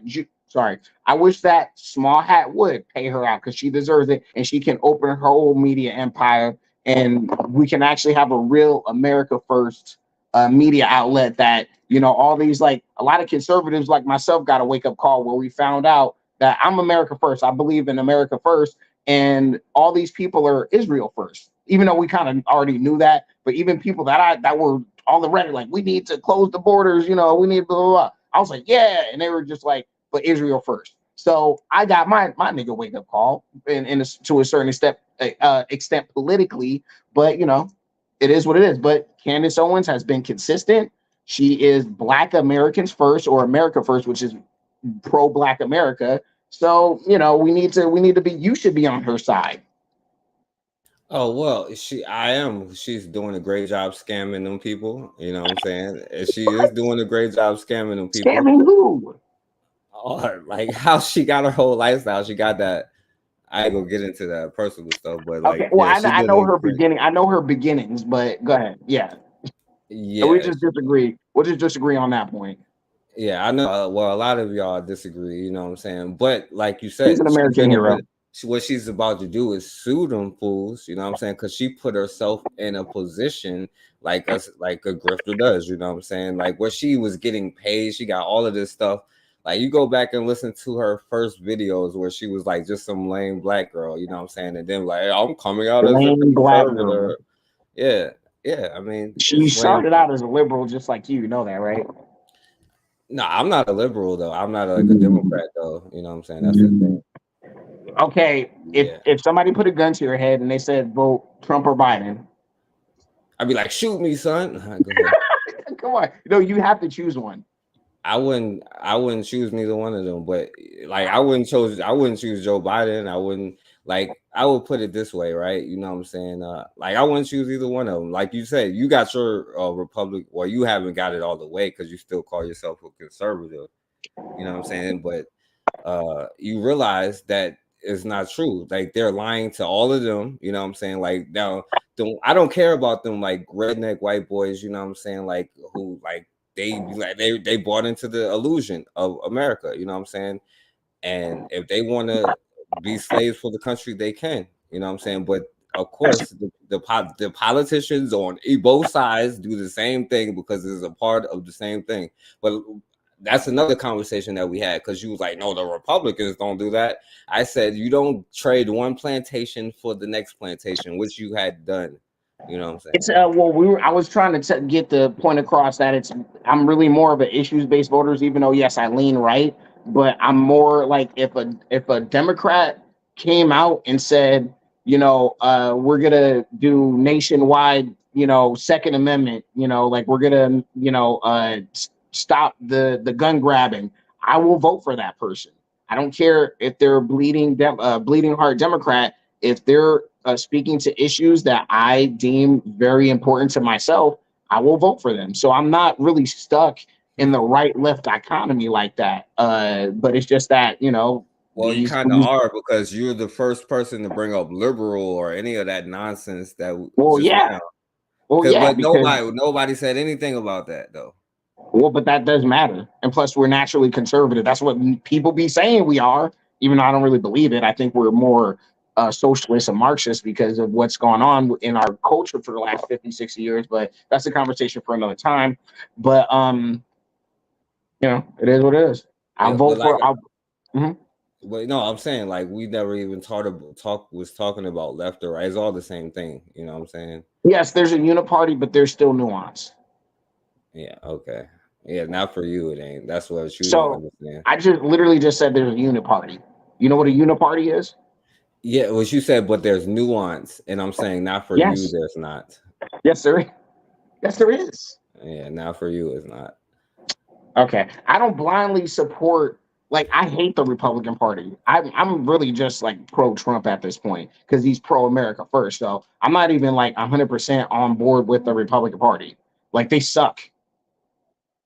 Yeah, okay. They do. They do. Okay. Like, I'm far right at this point. Like, I'm just going to be honest. You're far right? Yeah. Okay. All right, yeah, performing in front of the female host. Yo, so check this out, right? I'm interested because Bakari said he gonna come on here. So come on here, Bakari, you gonna come. All right, so the question is, she had her. I don't know how you feel about this dude. He probably pisses you off because he pisses all the white boys that you regurgitate their stuff off. So I'm pretty sure you got to just do what they say. Well, he's the biggest grifter ever. He literally did a 180. He did a 180 back because I was subscribed to him for years, and then all of a sudden he was just like, "Oh, I can start grifting black people because they're so racially, Bro, but do you know how you so? Huh? No, I'm saying, do you know how you so predictable? Because your talking points is not yours. They're mine, actually, because I watched it for years. Okay, listen. I watched The Amazing Lucas for like 6-7 years. I Okay, know you did. No And white boy came to me in the form of a video and my presence said, "Amazing Lucas this, Amazing Lucas that." I literally formed it off of what I saw him saying. He was saying a bunch of, let's just say far right, saying a bunch of clone stuff like you say at first, right? What's this? Okay, I still haven't seen that movie. Like they claim they clone brother Tyrone or cousin Tyrone. Like I still haven't watched that. I need to watch that. Yeah, I mean, I don't know, but no, seriously, because everybody like Negroes stay talking about it on Twitter and or they'll just be like, "You a clone," or "See, he's one of them clone Tyrone Negroes." That's what they say about me. So I'm just curious about like what is it. It means that you're regurgitating the points, which is how I know. And I probably can guess when you stopped, because somebody mentioned it earlier, a white boy mentioned it earlier. I could ask you when you stopped following him, when they started talking about the police needed to be charged, right? Yeah. Well, that's when you stopped following following him. Stuff. He was saying weird stuff before that, but that's when I was like, okay, you're a leftist. Yeah. Like he's not a Democrat. How but did you ask yourself, how could I have known that? Did you ever stop to think about how could I have known that when you stopped messing with this dude? Because he a mass exodus of his fans that thought he was pro-America because he would wear American flag. Who were those mass exodus of fans were? It was a bunch of white people that you were. Yeah, there was a bunch of white people. Yes, it was a bunch of white people. Yes, and what's wrong with that? But the point is, you regurgitate the stuff that they say. That's why I call you a troll, because you're regurgitating the same stuff. I'm not regurgitating anything. I literally went off of how I felt. So how could I have known something? So how could I have known something about when you stopped messing with somebody I don't even know about? Because that was the straw that broke. That was the straw that broke the camel's back. He was already saying kind of weird stuff before that, and he was losing subscriber counts before that. But once he took that position, everybody like that. To me, it signaled that he is a leftist, and so I don't need to be watching him. That's all it was. It wasn't because he was black. It wasn't because anything else. It's because prior to that, he was like, "Yeah, America," or "Let's talk about this," or "Let's have a debate." Into, "Oh no, it's the Republicans and racism and all that." So he just went into a leftist. So why would I watch that? Why would I watch that? I could watch Cassandra on her live stream complain about racism and the white man and all that. The market is oversaturated with that. Look, we know they told you to stop listening. Then that's what I said. They didn't tell me to stop nothing. They told you he's a leftist. Forecast. I watched the man's words and I said I can't fuck with this nigga, and I moved on. Okay. No white boy told me what to do. Okay. You can't. So it's really that hard to believe, Forecast? You really believe from the bottom of your heart that a white man came to me and said, "Stop watching him"?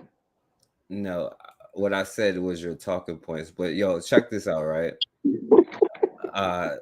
Check this out, because I want you to see. Because the question is, and hurry up, Bakari, because we about to get off here. Shouts out to you, Raw. I'm sorry, but I got time. You know what I'm saying? That's why, because this is the point, and you see that he's on here, and I got Candace Owens on here, so it lines up, y'all. So of Candace Owens, because what has happened is the Horowitz Freedom Center that started her career, quote unquote, has dropped her. And you won't guess the reason why. You won't guess it. Of course you will. It's because of her anti-Semitic views regarding Israel. Oh, delicioso. You mean the same group of people that anytime she talked about black people being bad, we got to do better, black people bad, police brutality doesn't exist. Oh, that was applauded, right? But now Now, all of a sudden, when she criticizes Israel, now she's no longer a free thinker. Do you agree with that?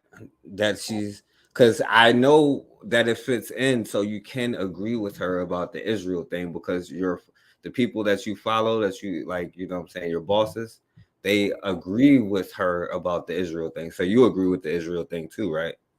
Agree with the Israel thing? What do you mean? Like about what she's saying about Ben Shapiro. You agree? You on Candace Owens' side? Yeah, of course. Yeah, right, because it's true. You've been licensed. You've been given permission to agree with her. So I just wanted to make that clear. So I can guess all of it. How can I guess all of your points? How can I guess all of your points? Amazing forecast. Like, wow. It's not really go that ahead. amazing, bro, because it's so played out and regurgitated that you don't. No, it's just you need a wake up call like she getting right now. And by the way, my brother Anthony said she's not getting a wake up call. It's just a sect. She's married to a white man now. That's why I think she's starting to try to get cocky. Because first rifleman, that's what you better learn about getting cocky. Because when they get cocky, that's when they get start her own. She should get cocky and start her own operation. Because I will support her and her half white family proudly. Because she actually adds value to people's lives and she cares about this country. She cares about Western civilization. So I think she's a great woman. Okay. So all she's right. a great American woman. Okay.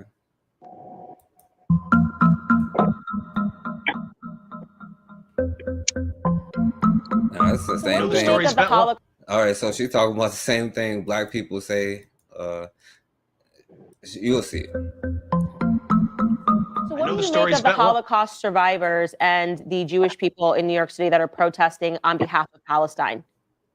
Some people buy into that sort of masochism of hating themselves and to gain favor with people who want their destruction. Did that ring any bells right Oh, there? that's the oldest lie and trope in the book. That's the oldest lie and trope in the book. So that's why it's not even worth even worrying about. No, I'm not saying that. A white dude said it, so you can believe. No, that's a Jew. That's a Jew. That's number one. And number two. White? Hold on, wait. He's not white. He's a Jew, and also. But is he white? He is Jewish. I actually. Wait. Oh, so is Jewish a religion? It's whatever he wants to call it at that moment. He gets to say, "I'm a religion or a race" whenever somebody talks to him. So he can. Are there any black people who are Jews? Yeah, but they don't get to do stuff. So so they're not black. They're just Jews. I mean, no, they're black, but you got to remember, they're not Ashkenazi. They're not Ashkenazi. Okay, so they're black. So is he Ashkenazi? I don't know. I don't know his makeup, his DNA makeup, or whatever. I just know he identifies it. I believe he is Jewish, but he could be a white man that converted to Judaism. You can't tell. You got to understand, Jewish people get to masquerade as white people or Jewish people when they feel like it, and you know this is true. Yeah, because they are white. What? All right. No, they're whatever they are. They're Jewish.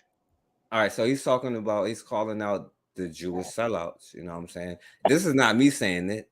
You know what I'm saying? This is because this is why. Yeah, but even his premise is false. His premise is false. His premise is false. Well, I'm just saying what he's calling his on behalf of Palestine. I get it. Some people buy into that sort of masochism of hating themselves and to gain favor with people who want their destruction. And the thing about it, the Jewish man is smart. He's a liberal, so he knows what to say to counteract, quote unquote, counteract, to try to make her look bad. So this man isn't stupid. He knew exactly what he was saying, and he knows how. Because look, he knows how to use certain talking points to control people in the in group. Just like there's shaming language and there's certain things that black people say to each other to keep each other on the plantation. And that's Jews have the same system in place for their own people not to step out. So that's why there's a good amount of people that if you step out and you start being pro-Palestine, you might have some trouble financially in your family or in your business or whatever. So that's just, they have in group rules. My brother Bakari came on here. What up, my brother Bakari? Salute, brother. Can you hear me? Yeah, I hear you. What's up, Rifleman? The first, American first, the American first black man. Everybody in the chat. Now, folks, I got a bone to pick with you. I think you got a crush on Candace Owens because you truly try to give her a pass for everything. I really don't understand how y'all try to give her a pass. I don't think she believe what she said. That bitch believe everything she say. She don't believe she's scamming them people, bro. She does. No, she does believe it. She don't believe none of that stuff. She loves this country. Okay, Yo, you better not. Why would you take up for a woman who didn't the way Hey, she who said I'm taking that for? that is taking up for? She don't believe that. She's scamming them. No, she's not. Yes, she that woman feel that way. And then she married a damn white man on top of that. She feel that way. There's no proof that she don't believe. That's the only bone I got to pick with you. It's a lot of proof she don't believe. You better not catch her listening to a Dr. Dre album that she gonna have to apologize again. What do you mean? You know how many white people listen to rap music, folk ass? But they don't. None of them apologize for listening to it though. Okay, but just because she I don't apologize for it. That music's trash. Sorry, brother Bakari. Hold on, right? And you see that? He apologized and she apologized. But but I don't understand how any black person can figure out a way to try to give her up. See, that's why I say you say I try to individualize myself. No, I don't. But if y'all want to accept and say y'all on the same team with Candace Owens because you think she's scamming, that's y'all. Don't put me there. I'm not individualizing myself. I just understand me, First Rifleman, Candace Owens ain't on the same team. I know they're not on the same team. So just because their skin happen to look like mine or shade browner, and I know they're not on my team, nothing they do is gonna make me look weak. Nothing they do should make you look weak unless you feel you're on their team. Now, Bakari, this is disrespectful, so I'm gonna stop saying this is the last time I'm gonna say it, but I'm gonna nominate Candace Owens for the Booker T. Washington Award for her job of scamming them white folks to get that money. Now, what if she put up Booker T. Washington is a black American hero. I nominated her for the Booker T. Washington Award. But folks, what you're doing now, folks, is now you're using a hypothetical because you like her. What if she do what Booker T. Washington did? Guess what? Everything Booker T. Washington did, as soon as he started getting money, he started to do it. Matter of fact, he was doing it before he got money. Slavery, for some strange reason, black people don't understand why that black people coming out of slavery didn't need money. And we think some of them, these folks didn't enslave you, I can get some of their money back to build for me. Maybe we should have been millionaires. We must have got paid good. But anyway, they're two completely different things. But you do that because you want to take up for her. She ain't even attempt to do anything for black people ever. She's scamming them white folks, bro. And she's getting. You take up for her.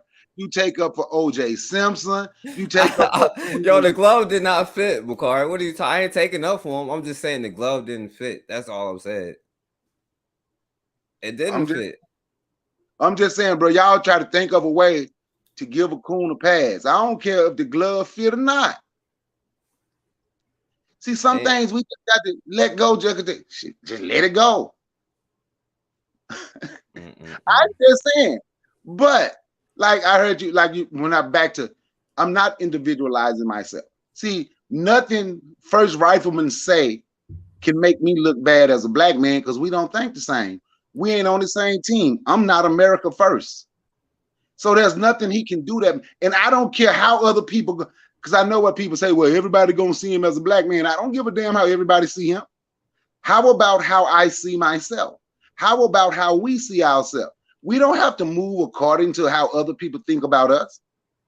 We have the right to move and think for ourselves. Now, if we don't have that right to think, if you don't feel you have the right to think for yourself, that's on y'all. Now, Bakari, when let's just say something happened to a black woman and you see all these brothers, especially the brothers, saying crazy stuff, right? You don't be like, man, this is disgusting to see all of these black men with this first rifleman mentality. You know what I'm saying? Like you don't like. But it's not embarrassing to me. It don't make me look bad. It make them look bad. It make them people look bad because they hate their mama, their grandmama, their sister, their aunties. They have a problem with the black women that was in their lives. It have nothing to do with me. That how they feel. Because I make them mad all the time. I be holding conversations with people that say that crazy stuff, and I ask them, so you saying your mama ain't nothing? Your daughter ain't nothing. Don't talk about my family. Well, you just talked about a whole lot of black people family and act like it was okay. They don't represent me. They do not represent me. Now, you can hold on to the fact thinking that they represent you and all other black people. I must be something else then, because they don't represent me. And I'm just being honest. They do not represent me. Bakari, I hate to break it to you. This is why, you know what I'm saying? Because like the cracker was like, yo, if they ever realize that all they got and they start working together, we might be in trouble. We're going to start planning for it. You know what I'm saying? Even though we know that we got the first rifleman and then Bakari going to separate himself like he something different. You know what I'm saying? Like, and then when we look at this whole dichotomy, we just like, okay, folks, what can you build with those people? What can you build with Candace Owens, who you caping for? What can you build with them? I'm gonna wait. I said, or are you gonna spend the rest of your life trying to convince people that they're black and they should be working with you? Or are you gonna just move on away from it? I ain't say nothing about working with me, and they are black, you know what I'm saying? And she is a black woman, you know what I'm saying? At the end of the day, she's still a black woman. And I wouldn't accept I don't care if it's John Brown himself called her the N-word. I wouldn't be cool with it.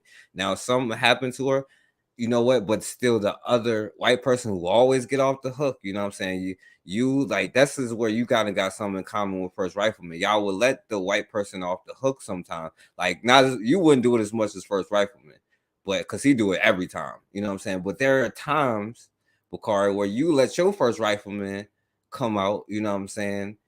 And this is what I'm saying. I've never been hard on the coon. Like, I recognize that she is like scamming. You letting them off the hook. You letting them off the hook by, I'm going to ride for somebody who's willing to take money and shit on me. So what? She's taking that money. She don't. That's what you're doing. She don't mean. All I said was she's scamming them people. Okay. Well, hold on. She don't mean nothing she say. Okay, this is what I'm gonna tell you. Hold on till she's scamming them people, and hold on when you talking about black unity and trying to build a black community. Hold on to Bakari separated himself from people like Candace Owens and First Rifleman them. Hold on to that. You continue to try to get them to change. I'm gonna move with people that want to do something for black folk. I ain't trying to Why get them is to that change. so hard? Why is that so hard? I'm just making a perception. That's why I nominated her for the Booker T. Washington Award. Y'all give a lot of like I'm with Ida B. Wells, you know what I'm saying, personally. But it's disrespectful to say because Booker T. Washington is a black man who did a lot in history. But you know what I'm saying, based on what y'all saying, I nominate her for the Booker T. Washington Award. So. I'm sorry. Can I just interject really quickly? Why is it that a great black American man like Booker T. Washington is like epitaph? Like he's done great. What you just said, Candace Owens is an American hero. And if I say I nominate her for the Booker T. Washington, why would you be offended by that? No, maybe because why would Negroes like you hold up Booker T. Washington as an example of black weakness, or you kowtow to the white man? Like you didn't say it, but that's what y'all like to imply. You don't have to say it, and you can deny it, but everybody's talked enough crap about Booker T. Washington, even though he was the right one over W.E. Du Bois, butt kissing, white man, foot kissing ass trying to get in his damn schools. Okay, Booker T. Washington was just saying, make yourself useful. You ain't got to be smart, just make yourself useful. And we didn't listen to him. We wanted to be up to the next to the smart, rich white man in Harvard. And look where we at now. But this is where you're wrong, though, because nobody even said nothing about W.E. Du Bois. But with Booker T. Washington, right, I never said like he had like that's my point. That's why I nominate her because she's scamming them fools like just like Booker T. Washington did. He scammed them, told them what they wanted to hear. Now he built schools and stuff. You know what I'm saying? That's why she only get a. She's not him. Now he built schools. He hired the brother who made the peanut butter and stuff, George Washington Carver. He put a lot of money into like supposedly and they also killed him, by the way, you know what I'm saying? And I'm just letting Candace Owens know that, you know, like according to like, and Bakari can say this about this. This is why I'm nominating Candace Owens for the Booker T. Washington Award, because she's sitting there scamming all them. That is disrespectful. Because Candace Owens ain't nothing like Booker T. Washington. And you, because you want to take up for Candace Owens, you're gonna compare her. Y'all coming from two different angles, like God damn. No, but because you wanna compare her to black men that literally gave their life for black people. And when they really could have just been making money and saying the hell with black people, you want to say if you like Candace Owens, you get the Booker T. Washington Award, acting like Booker T. Washington was worth nothing and didn't care about black people. I didn't say that at all. But that's how Candace Owens feel. And if you gonna name a award, he scammed them white folks, and now she got to go to the second part where it built something. He didn't scam nobody. He told white people, Booker T. Washington told white people, you don't want us around, and we don't want to be around y'all. But since we're coming out of slavery and we don't have no money, white man, lower your bucket. No, like that, all that. That's cool and all that, but don't be telling them not to do nothing about getting lynched, though. You know what I'm saying? Don't say that. You know what I'm saying? I'm with Ida B. Wells. I saw with Ida B. Wells out of anybody, but don't be telling them to not do nothing when you get lynched. You know what I'm saying? Why both of them can't be right? Because that's wrong to say not to be lynched. That's the thing that's wrong. Okay, he wrong about that, but that don't make him Candace Owens. Marcus Garvey came in to meet him, but Marcus Garvey didn't agree with that. What? I'm saying she did this. She's doing the same thing by saying, "Oh, don't do nothing about police brutality," and she's collecting the money. And she might build the school one day. Well, where's her school? Show me the people, because when that dude said Booker T. Washington told black people you ain't got to be smart, that's a lie. Because he built a school and was educating black people. Black people coming out of slavery. That's exactly what you just said. So, and he was building. Can I correct myself? It was building trade schools. So because black people was the ones doing the building and doing the farming and helped them create businesses for themselves. So how is she anything like him, though, folks? Because she's not. Can I say this real quick, Brother Bakari? I did misspeak. She's not. I did misspeak. You are right. He never said that. The reason why I said it like that is because he did start the trade school. So, like, the reason why I like him over W.E. Du Bois is that he was the best of both worlds. He wanted people to get educated in math and science and everything, but also be able to do a trade as well. W.E. Du Bois was more, let's be in Harvard, let's be in these high institutions of power and all that stuff. Booker T. Washington was the same. So that's what, but you are right. I did misspeak. So go ahead, Brother Bakari. You're correct. Now, well, he's half correct. Okay, but for something, I think you have a crush on Candace Owens. What? I mean, she's a pretty black woman, but I mean, she's a beautiful black woman. She's married. A beautiful black woman. I don't know. She's a clone, though. I just know when I see a spot. She's married to a white man. I don't even look at it in that way. All that stuff. Oh, once you go that way, nah, you a man, bro. You a man, Bakari. I know, but once you marry a white man, all that other stuff, looking at you to see if you pretty or not, all that is done. No, she's disgusting. I can't lie. I see too many lately. The last couple weeks, I seen way too many pretty black girls with white dudes. You know what I'm saying? I'm not gonna lie. They are pretty, but they what the hell? You know what I'm saying? Why you a clone? But what I want to ask, okay, but you still. So why do you think black people have to hold on to somebody because they're black. And black people talk about building a. If you don't separate yourself from those other people, how are you going to be able to build anything? What help? What help would she? What help? What help would Candace Owens be if I don't separate and we trying to build a community? What help would she be? You saying why don't I separate? You was kind of going like kind of back and forth, like you was kind of going in and out. Yeah, But I said, why do you think it's a problem separating yourself? What help would she be? oh, who said anything? The only thing that I've ever said today was I agree with First Rifleman that yeah, she just like her talking points are predictable. You know why? Because they're regurgitated. Now she get paid for them and he doesn't. You know what I'm saying? And that's why I would nominate her for the Booker T. Washington Award and not him. That's all I'm saying. Neither one of them gets Booker T. Washington Award. Because Booker T. Washington got paid to say stuff like, yo, don't do nothing about lynching and stuff like that. You know what I'm saying? Well, he got money to do that.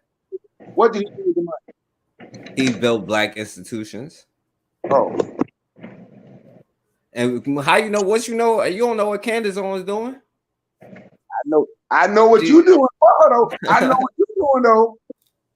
What are you saying he's doing? He's maligning her. He's not helping Candace Owens. He hates Candace Owens. I don't hate her. I don't hate her. She's just lost. She's sick. I see her as a sick person. I see you as a sick person, First Rifleman. Shouts out to Buwana. How am I a sick person when I can help black people? Mentally, that a lot of black people are very, very sick, and you are one of them. Some of us are sicker than others, and you were probably more sicker than me and Bukhari. You know what I'm saying? So that's all I'm saying. I appreciate it. The only thing I do know, right? I saw people live their whole life trying to get it done. They did a lot, trying to worry about changing. Grown black folks said Who said change anybody? I didn't change anybody. I can't. I won't even change you. That you won't even realize you a slave just like the rest of us. I'm not trying to change you. You want to be individual. You Bukhari. Like I'm still love you, respect you as my brother, but like I'm just accept this. But I am. I have to be an individual because my mind says I ain't nobody's slave, and I'm not trying to change you. Guess who else is an individual? Candace Owens. I don't know. I have no idea. Candace Owens is an individual. Okay, well, so everybody is an individual though. Everybody on earth is an individual. Everybody on earth is an individual.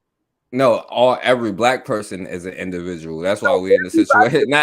No, white people know how to put it because y'all be like, because he just like he tried to separate the Jews from white people. At the end of the day, right? They competed to enslave us, but they worked together to enslave us. You feel me? Like everybody else don't have this problem. Black people globally, I would agree with you, but everybody, no, just us. You know what I'm saying? So. Everybody is an individual. Some people have a group mentality, but only us got the individual mentality, and everybody else got the group mentality. That's absolutely not true. And I'm not trying to convince nobody of anything.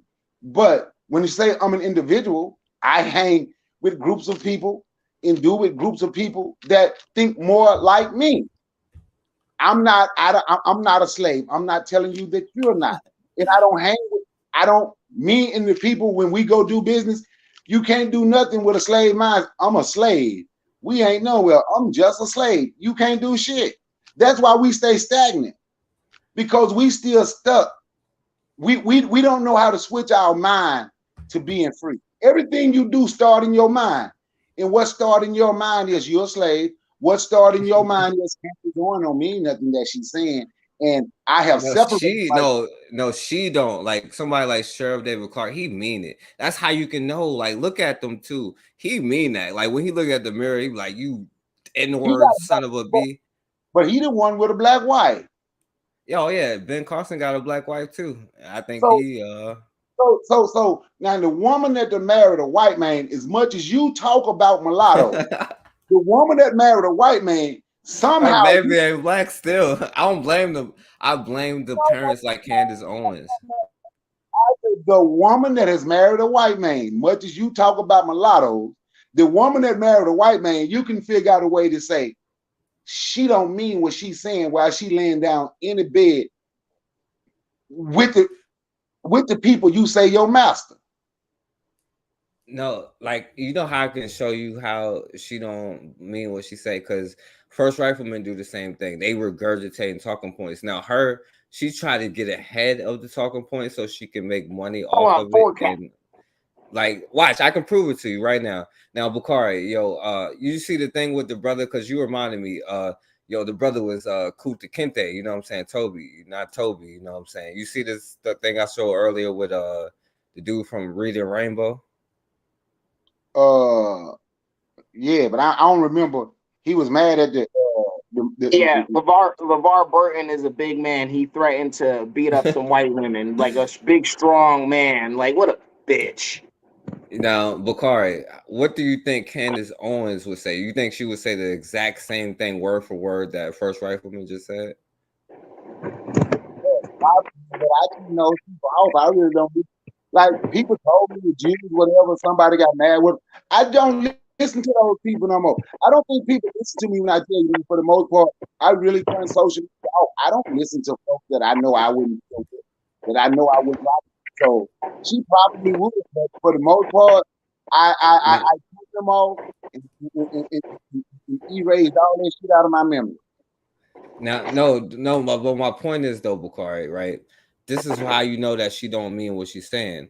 Because just like how I can predict how every talking point that First Rifleman is going to say, because how do I know that he's going to disagree with LeVar Burton, right? Because he's going a script, and she's going on the same script. But what the thing is, like, if you look at even her history, you really don't. You can, but you don't. That's the problem. You know what I'm saying? Like, because there's no way that I should be able to predict how you feel on things that I don't even know. But I can with a consistency. Now, the thing about her is she says it first, and she gets paid from it. You know what I'm saying? And that wasn't even what she was saying up until she got paid. Like, straight with I think it was maybe the George Floyd situation. I don't know. It was like 6 years ago or something like that, where she completely switched all her talking points and immediately got hired. Now, she did that because it's a job, you know what I'm saying? That's a sellout. I'm not for a sellout. That's literally what the definition of a sellout is. Somebody who takes money and changes their views and goes against certain things, you know what I'm saying? So I'm not for it. But she doesn't mean it. And it doesn't mean that I'm saying that I'm for her when I say that, you know what I'm saying? And this is disrespectful, and I do take it back. That's why I said it's going to be the last time I say the thing about Booker T. Washington. But that's Ida B. Wells coming out, you know what I'm saying? Because she called the same thing out back then. Now, the difference is Booker T. Washington did build institutions, but you know what I'm saying? Remember, she's Republican, sir. She's conservative. Yeah, well, he was the same thing back then. It's the same difference, you know what I'm saying? But she was not. What she? You're not conservative. You should be conservative, but you're not conservative. Well, conservatives aren't quote unquote conservative, bro, because it's the minute that they want something different, they want the government involved, which is Marxism. They're the real Marxists of everybody. No, that's not true. That's not true. That's not Marxism. They're the real Marxists out of everybody. They want the government. No, oh my God. Go ahead. Let it be a CRT. Let it be CRT in the public school. Oh, the government needs to intervene. Let the black farmers get some kind of funding. Let the government needs to do something about elementary. This. Your talking points are so elementary. Have you ever even taken a civics class forecast? Is that true or not? Do you want the government to intervene when the teachers are teaching CRT? Government intervention. Is that true or not? Hold on. There's a difference between Do you want a bigger government or no? Do you want a bigger government or no to intervene when they're teaching CRT? So I don't want to hear none of that nonsense, bro. I don't want to. Oh my God! See, look, your talking points are lame as hell because you don't know the difference between actual government intervention and actually governing within the rules that you already have. The difference is what white dudes tell you is okay. That's how. That's what's okay. That's. I don't even know what that means. I don't even know what that means. Forecast.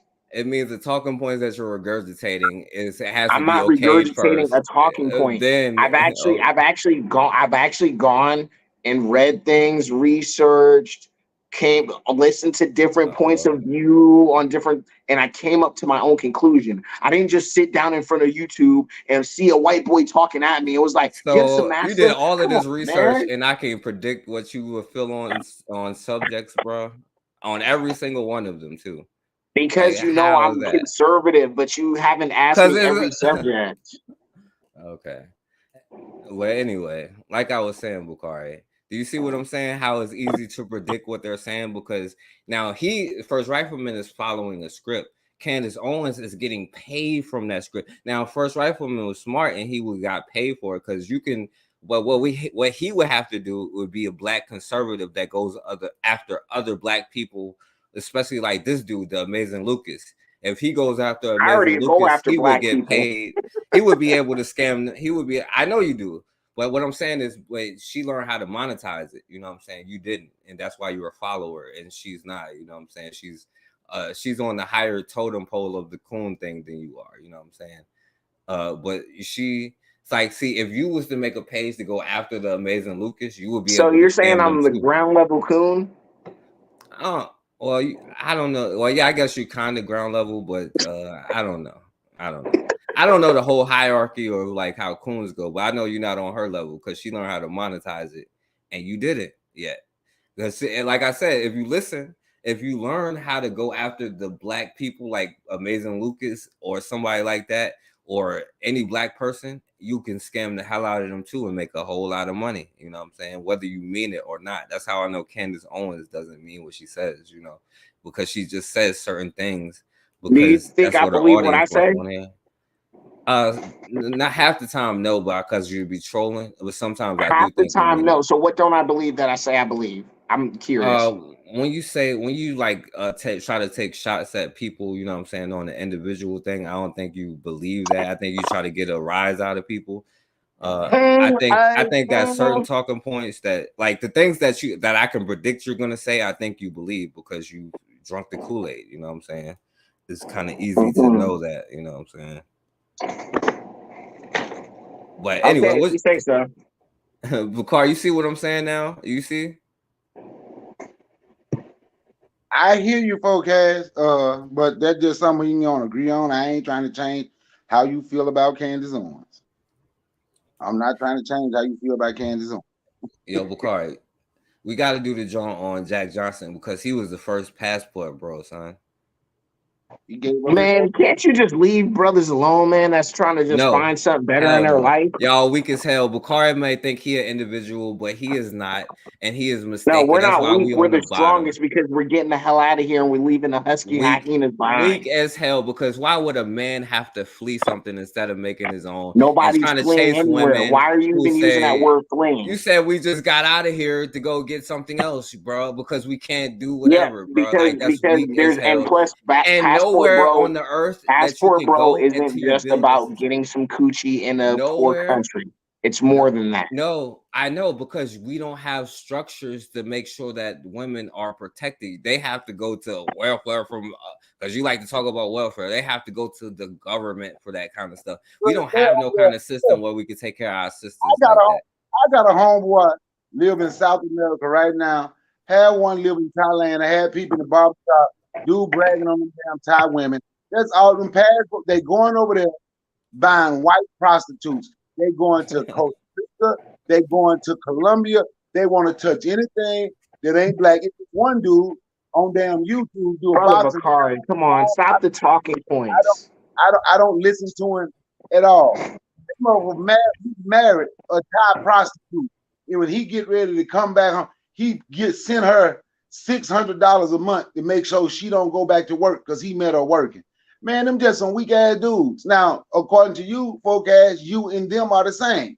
I'm not the same as them.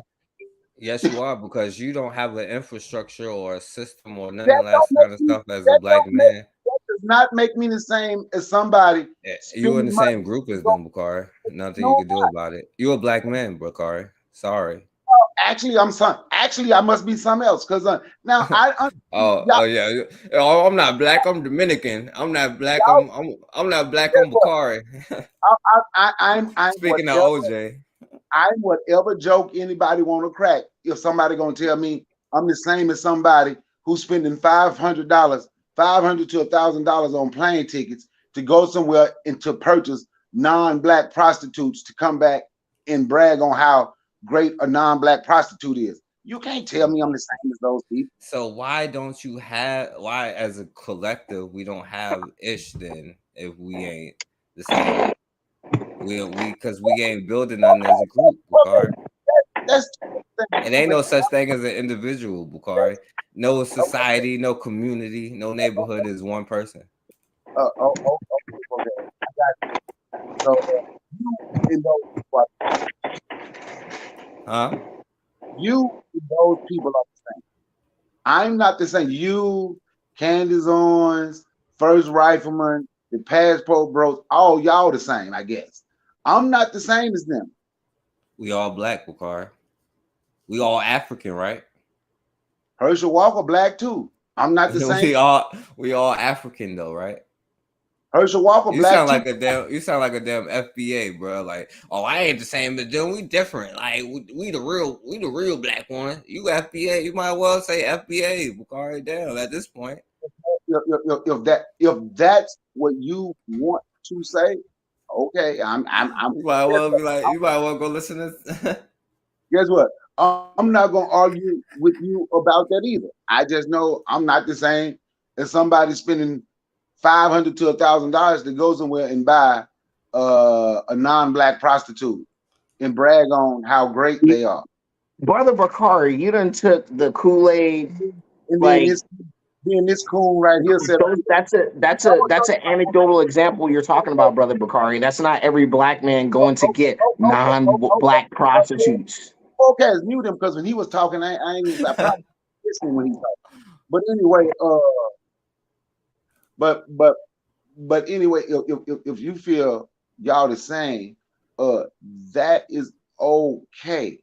But me going somewhere, purchasing, that's not me. I date black women. Only date black women. Love black women. Like this dude said here and just called black women a husky hyena. I'm not the same as him. I didn't call all women husky hyena. I called one woman husky hyena. Wait, I missed that. What? You said we leaving here, getting away from these husky hyenas, is what you said. You said yes, and that's not. And I didn't say we got on the plane to get away from black women. I didn't say that. The problem is you used to talking to people that don't listen. You realize you come back and I'm repeating, then you come back and try to straighten them up. I listened to what you said, and I know exactly who you were talking about because you're like those people that have a problem with black women. See, I don't have a problem with my mom or my sister or my grandmama or my daughter. So I don't have a problem with black women. I have critiques. Black women are my preference, Brother Bakari. Damn. Black women are my preference. Did he cut out? Well, all I know is he can say that, but just like we need to critique each other and hold black men accountable, we need to hold our sisters accountable. They need to hold each other accountable. So that's it. Yo, MVP came on here. What up? Just enjoying the conversation, man. Peace to your chat. Peace to the brothers on the channel, and definitely peace to on the panel, and definitely peace to you there, Brother Forecast. Man, I'm just enjoying and just laughing my ass off. I always enjoy when First Rifleman is on your channel. Because I learn a lot. I learned a whole gang load. Brother Forecast, I was thinking about, instead of the Booker T. Washington, I was thinking about maybe the Harriet Tubman Award for Candace Owens, and possibly and possibly, you know, maybe the Ida B. Wells for Stacey Dash. You know, I mean, if you're gonna go all the way, if you're gonna go that route, you might as well go all the way. I mean, you might as well, you know, pull no punches, man. You know, go, you know, I mean, hey, why not? But the thing is irrespective of, you know, I mean, Candace Owens is an entertainer, bottom line. And irrespective of her foibles, for lack of a better term, and her insanity, she, like anyone else, is a useful tool. I don't care what institution she builds or doesn't build. I'm not out there to build an institution with her. I got my tools that I need for the institutions that I'm building and the inventions that I'm working on. But if she can be a hammer or a nail or a screwdriver that I'll use, shoot, I'll use it in a heartbeat. You know, if she could bring some kind of resource, I will not deny it. I like what I get from the panel, and I love it, is either natural pragmatism or cynical pragmatism, which is like basically, you know, and I mean, and I love it. It's either how could I say this? Either you're gonna troll somebody, but at the end of the day, the thing works, or you're gonna go ahead and just get, you know, cut to the chase and say, hey, you know, if it quacks like a duck doesn't, you know, but still, yet you're still going to get to the, you're still going to get, you know, cut to the chase. The bottom line, and I had to put that out there because I was just listening to you guys, and I was like, hey, I'm listening to the cynical pragmatism as well as practical pragmatism, and I love it.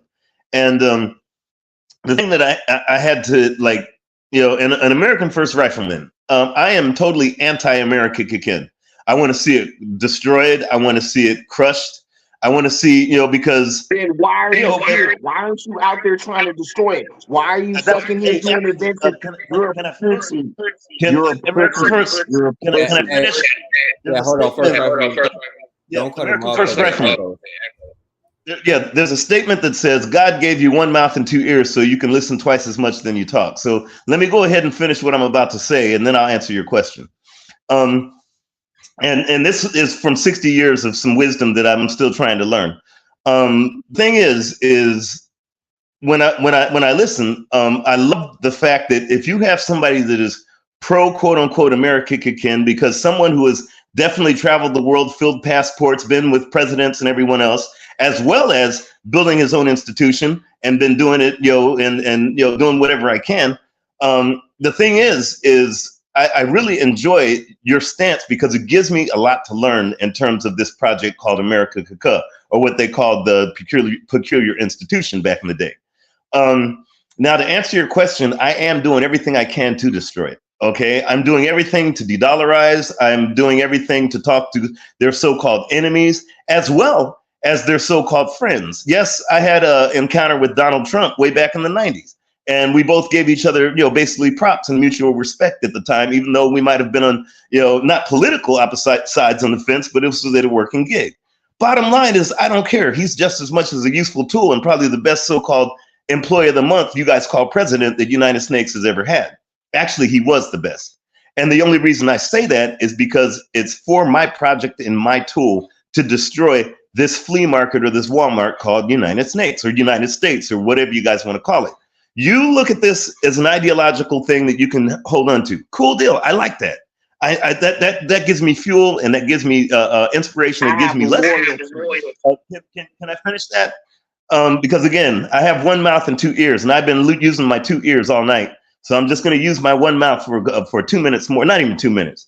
The thing is irrespective of where somebody's political or ideological stance is, at the end of the day, what are you going to do about it? What are you going to do, irrespective of what Candace Owens does? What are you going to do to change the world? Or are you about that life? Or is it just about entertainment and talking about this, you know, this Candace Owens character that, you know, is basically, she's an entertainer that's getting paid, a Jezebel that's sleeping with the opposite side? I don't care. But she's a useful tool for me. At the end of the day, irrespective of what we say, what we, you know, pontificate, what we debate, argue about, what are you doing? Are you out there building institutions, building a legacy that's not something that's flapping gums? I have to tell myself, American First Rifleman, Brother Bakarian Forecast, I tell myself this every day.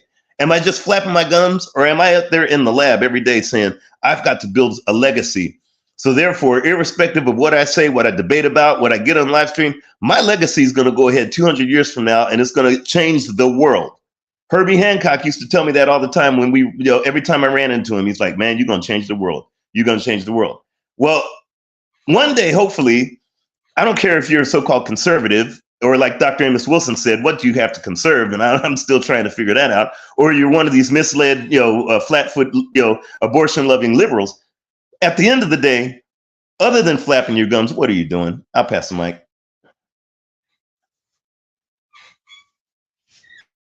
I'm doing plenty for myself and my community. Look, I'm prepping for what's coming. You can talk about your, 200 years from now, your legacy, whatever. Negro, nobody knows your name. And that president you were talking about, you're probably talking about Obama, right? You were talking about Obama? MG2? Were you talking about Obama? I've been with 3 presidents right now at the White House, and I've done shows for them, and I've talked to them. I'm just asking. Was it Obama? And Donald Trump was the one that I actually encountered, and we had a nice little conversation, even though I cussed him out. But yes, all 3, yes. Yeah, okay. So you're another Marxist, butt-kissing, liberal-kissing Negro. Okay, so you can get on me for my conservatism, but it's so funny that you talk about, Barack Obama and stuff like that. He was literally the worst president for Black people, like literally the worst president for us.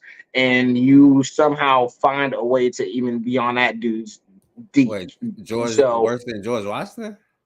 Huh? Worse than George Washington? What about George Washington? No, you said he's the worst president. I was like, worse than George Washington? George Washington is the best president, actually, besides Trump. I thought you said John Adams, but go ahead, finish what you're saying. Well, John Adams isn't my favorite president because, he freed slaves and stuff like that. But the fact remains is Obama is damn near like at the bottom. Like if he's not the worst president, he's like second to last, for worst president. Trump is the best president we've had in over 100 years. All right, I'm just going to be honest. And it is what it is. But the main thing is you kiss the butt of Obama and he literally made the lives of Black people worse. But under Trump, people's lives are markedly better. So it's just amazing to me. But I understand because you are another smart Negro that's taken in by symbolism. You like Ketanji Brown Jackson. You like first girl Black bitch boss to run a CEO company somewhere. You get off on that stuff. And it really does nothing for Black people in the grand scheme of things. So me being conservative, which I'm not saying there aren't any blind spots or conservatives can't do better or Republicans, whatever, we can. And the Republican Party is trash. I can tell you that. But the main thing is defend yourself, Black family. You can have weapons to defend yourself from white supremacy, the government, whoever. 2, you keep more of the money you earn in your pocket without having the government take it from you, from out the mouths of your family. And 3, you get to actually have a family, i.e. you're anti-abortion. So Black babies aren't killed in the womb before they have a fighting chance to come out here and join us in this fight against white supremacy. So, but that's what you stand for, MG2. That's why you run with lame Negroes like Obama that really is white. He's a white man, and all that. But like I said, you love symbolism, and I'll just pass the mic on that. You're just another weak ass Negro. Brother Forecast, can I go ahead and answer real quick? Maybe it's my ears. Maybe it's my ears and my mouth. Other than when I asked what presidents I was around, did I ever mention either Obama or Ketanji Jackson or I don't know. Maybe it's just it might be the mushrooms that maybe from American First, because a lot of times we hear things that not necessarily actually materialize. But I went over my words very carefully, and I can't remember saying anything about wanting to be a liberal. Matter of fact, I detest the entire liberal construct because it's done more damage to Black folks than anything else. No, I've never said anything. What are you? I've never said, but maybe if you put the mushrooms down for 2 seconds, you'll actually hear what's being said and not imagine. So, and we do that a lot. So a lot of folks do that. They'll hear things that don't actually they've never been said. No, But MD2, hold on, MD2, real quick. You got to take into account that he can only regurgitate talking points that have been okay by like the Republicans, like kind of talking points. That's why he had to go to the Obama thing, so you kind of got to consider you talking to like, what's his name? The dude that be on the radio all the time. I mentioned him a while ago. Not Rush Limbaugh, but the other white dude. You know who I'm talking about, MD2. Oh, okay, yeah. I mean, the funny thing is, okay, I got you. Because the funny thing is I was around Obama and Clinton, and they were the two most slimy individuals I've ever seen. But it doesn't matter. That's immaterial. I'm just trying to think, when did I mention wanting to be a liberal? Again, whatever you're taking, brother, let me know, because I haven't taken drugs in 90 years, and I will take those in a heartbeat. Because sometimes when you hear things that haven't been said, 90 years. You know, you say things that have not been said, so I'm kind of like wondering, whatever you're smoking, let me smoke. But you know, that's what I did. You're a libertarian. First rifleman. Yes, I'm passing like. No, hold on. You finish what you're saying, MD2. It's just an echo every time you talk, like when your mic is on, MD2. So like if somebody interrupts, it's like an echo. So finish what you're saying. Like nobody cut MD2 off, because it's like an echo. Like an echo. Mic after that. Oh, okay. Yeah, I'm just kind of, I was like, wow, you know, I'm just kind of shocked that, you know, that, I mean, some of us have ears that can remix words on the spot, and, you know, and I guess it gets remixed in our brain. I guess, you know, Drake might take some lessons. But the bottom line is irrespective of your, you know, your political so-called slant in this so-called flea market you guys like to call a country, irrespective of that, the bottom line is, other than rhetorical, you know, and abstract, oh, I'm doing this and I'm prepping for the apocalypse or what, I know you didn't say that, but outside of that, are you competing as a real libertarian or as a real so-called conservative? Are you really out there to compete? Or are you out there as a competitor, as somebody who is a real so-called conservative? Or is it just, you know, again, as Brother Forecast says, regurgitating just for the fact that you like to hear yourself talk? If that's the case, power to you. That's why I love listening to folks like that, because I learn, and you taught me a lot. Brother Forecast, I'll pass the mic. Yeah, facts. I agree with that.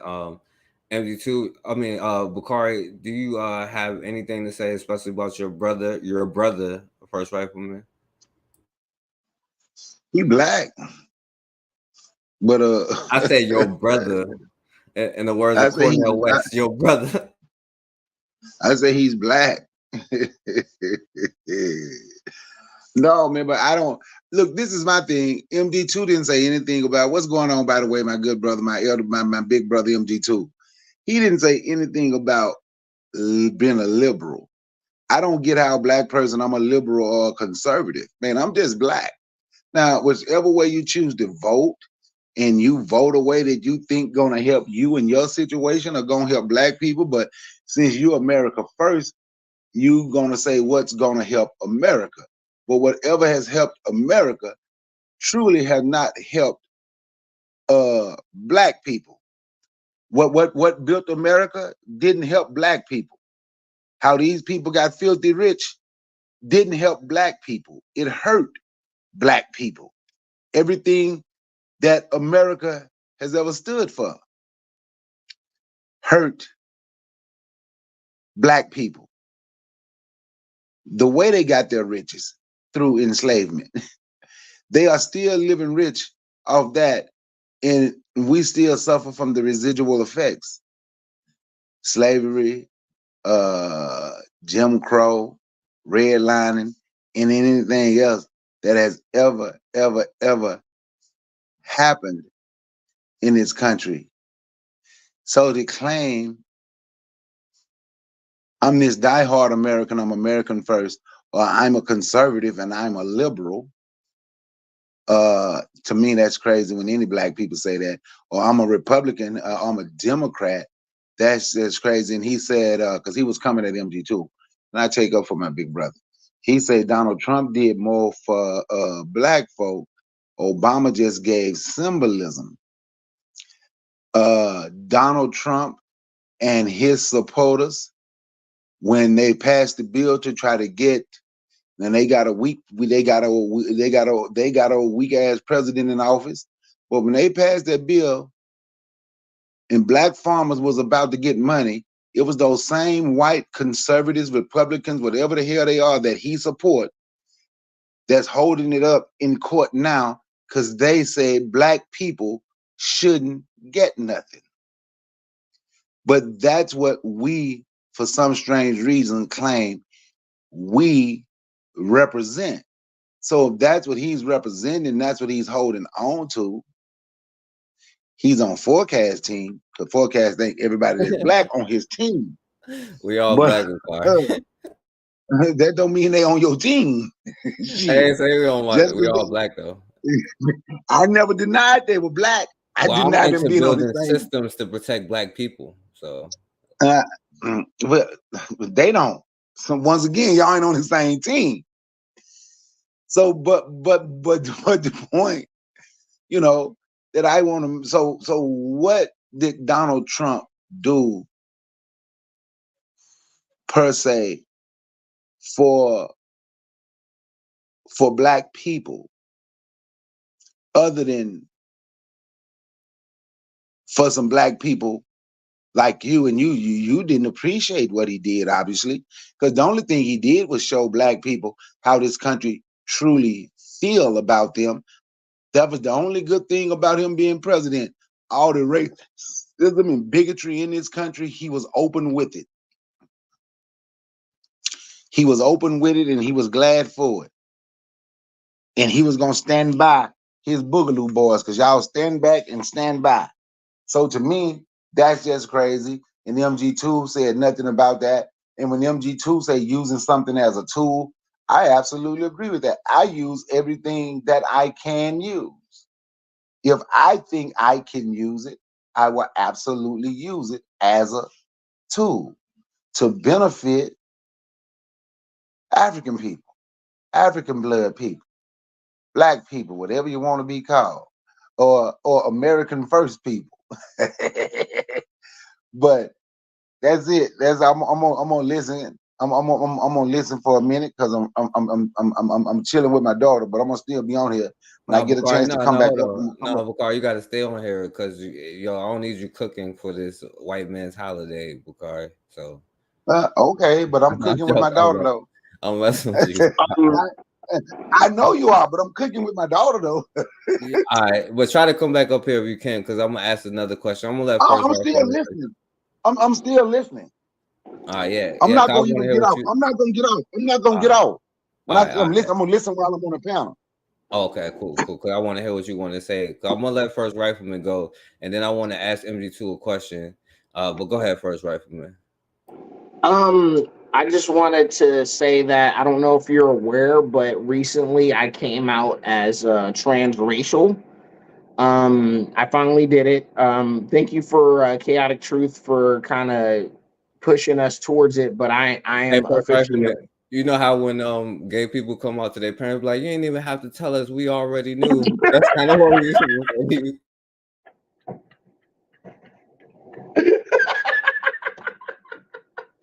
I mean, okay, you got me there, Forecast. But yes, I'm officially a white man, and I'm going to the DMV in a couple of days to make it official to change my race from black to white, and I'm just really excited, and I think more black people should do this. My culture is not your culture, sir, and I have come around to understand that, and I live in America. Like I always knew I was. But looking in the mirror kind of messed that up, you know what I'm saying? But I'm just very thrilled. I think I'm like Western European. I don't think my stock comes from Eastern Europe. I think I like to think I'm from like English stock, you know, like Anglo stock, like Anglo-Saxon stock. Like I'm just kind of overwhelmed. I'm trying not to like get like emotional, but it's like very finally I am who I always knew I was. You know, and I feel at home finally. You know, I feel accepted, you know, and it's great. I mean, you guys won't accept me because you never have, but white people have accepted me because I am white. No wonder they accepted me because they knew I was white the whole time. And this is just, it makes so much sense now. So I just wanted to add that in there. So hopefully you'll allow me to speak since I'm a white man. I know you don't like white people. I understand because of, the slavery thing, but like we can still talk as brothers. All right, well, and Brianna, and first, I got news for you. Yeah, I already knew that, you know what I'm saying? Like, it's not like breaking news or nothing like that. But when you say like, and no, he's not kidding, you know what I'm saying? Like with the whole transracial thing, that's the whole point though, because he doesn't realize that he can't do that. But MG2 was about to say something, so I'll let MG2 say something before I say it. No, go ahead, Brother Forecast. I'm listening. No, go ahead. Go ahead. No, this is why I love listening to America First Rifleman. Man, I'm learning. I mean, you're transracial, and I'm Winnie the Pooh. I mean, I'm just sitting here going, hey, that's cool. I mean, everybody's got their ideology. Hey, I'm not mad at you. Brother Bakari had asked the question about Donald Trump, the crotch grabber in chief. And yes, I'm gonna reiterate in case you didn't hear that first when I first did my monologue. Donald Trump, for lack of a better term, was the absolute #1 employee of the month you guys call president. No one, and especially the thing that came before him, could even hold a candle to what he was about. Okay, Donald Trump did more for black folk. I'm gonna say it again. He did more for black folk than all the so-called 44 employee of the months before him that you guys call presidents. Donald Trump literally, he literally opened the plantation doors like Harriet Tubman. It was just we weren't watching. When Brother Bakari was saying in terms of what did Donald Trump do for us, he wasn't out there to do it for us. He's doing for himself. He's showing you what United Snakes really is. It's a reptilian environment where it's either be killed, do or die. You go out and instead of trying to rely on some unfortunate governmental system which doesn't govern anything to go ahead and try to protect you, you go out, you kill, and you eat your kill. That's the bottom line. That's how United Snakes was built. But what Donald Trump did is he tried to show you, hey, this is the nature of the game. This is not a country. It is a flea market. It's the world's #1 Walmart. You get your resource, you industrialize that resource, then you commoditize the whole situation, the project or the product that you make, and then you go ahead and franchise the organization.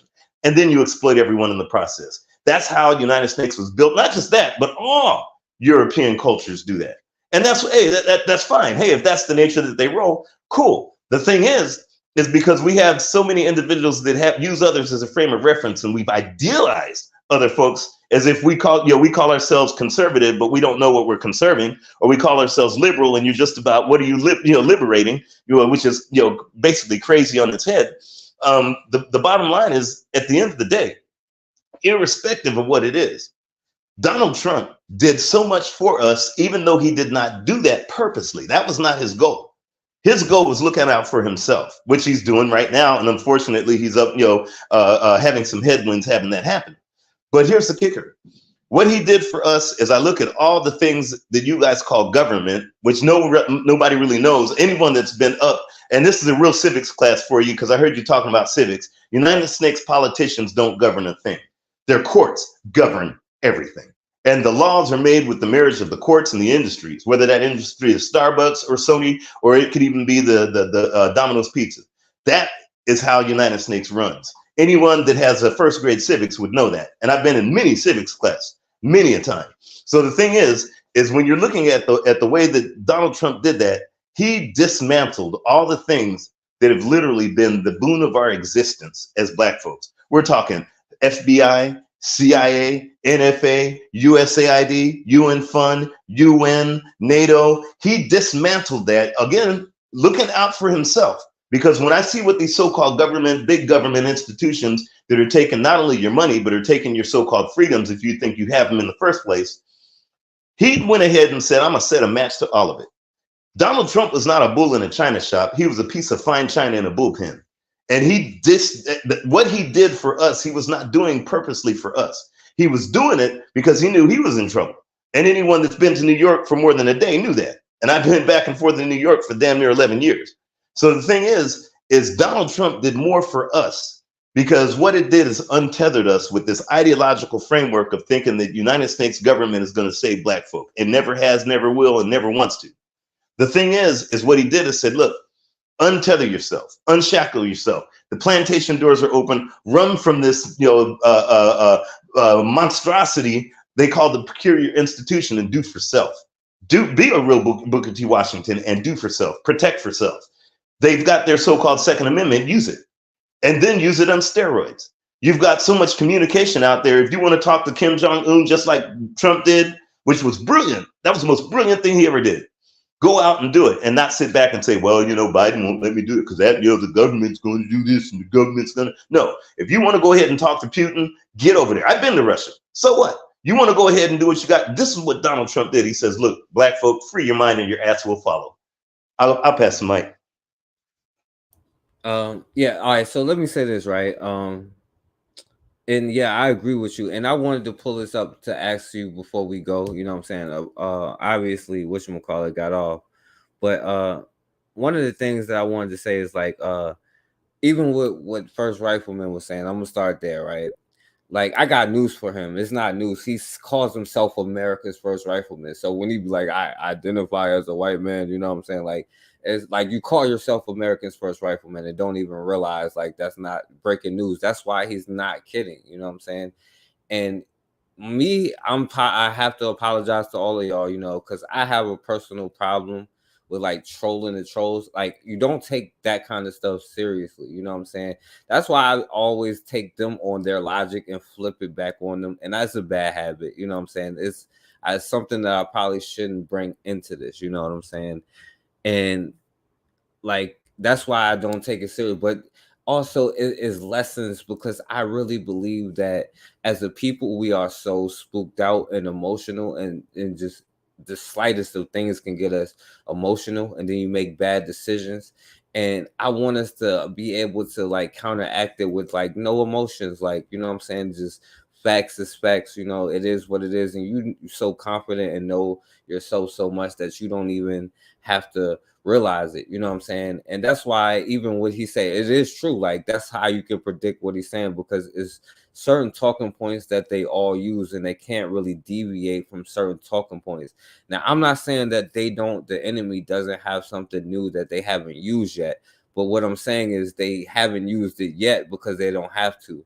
And maybe it may be a difference coming up sooner or later, but if we don't, like, I really think that we need lessons in like not getting emotional. And that's why I always like be like, yo, don't feed into it and all that stuff. You know what I'm saying? Like, even with people like that, and like I said, like, don't let it get to you. But then also, MD2, like, I have one question for you, but then I want to show you something that you showed on your channel.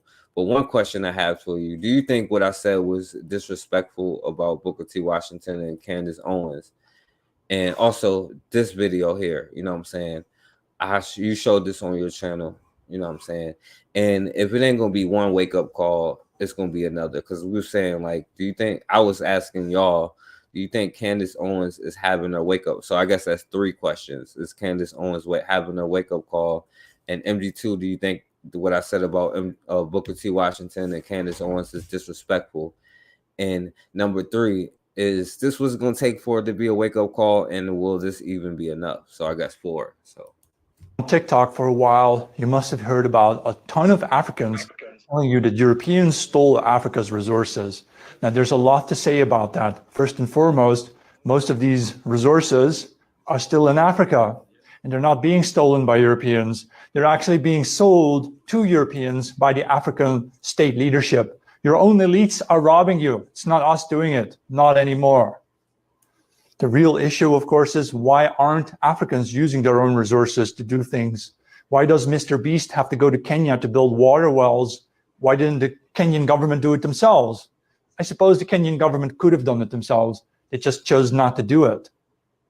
Nigeria is now a country of almost 220 million people, the largest country in Africa, but they only produce about 10% of the electricity that a small country like Hungary.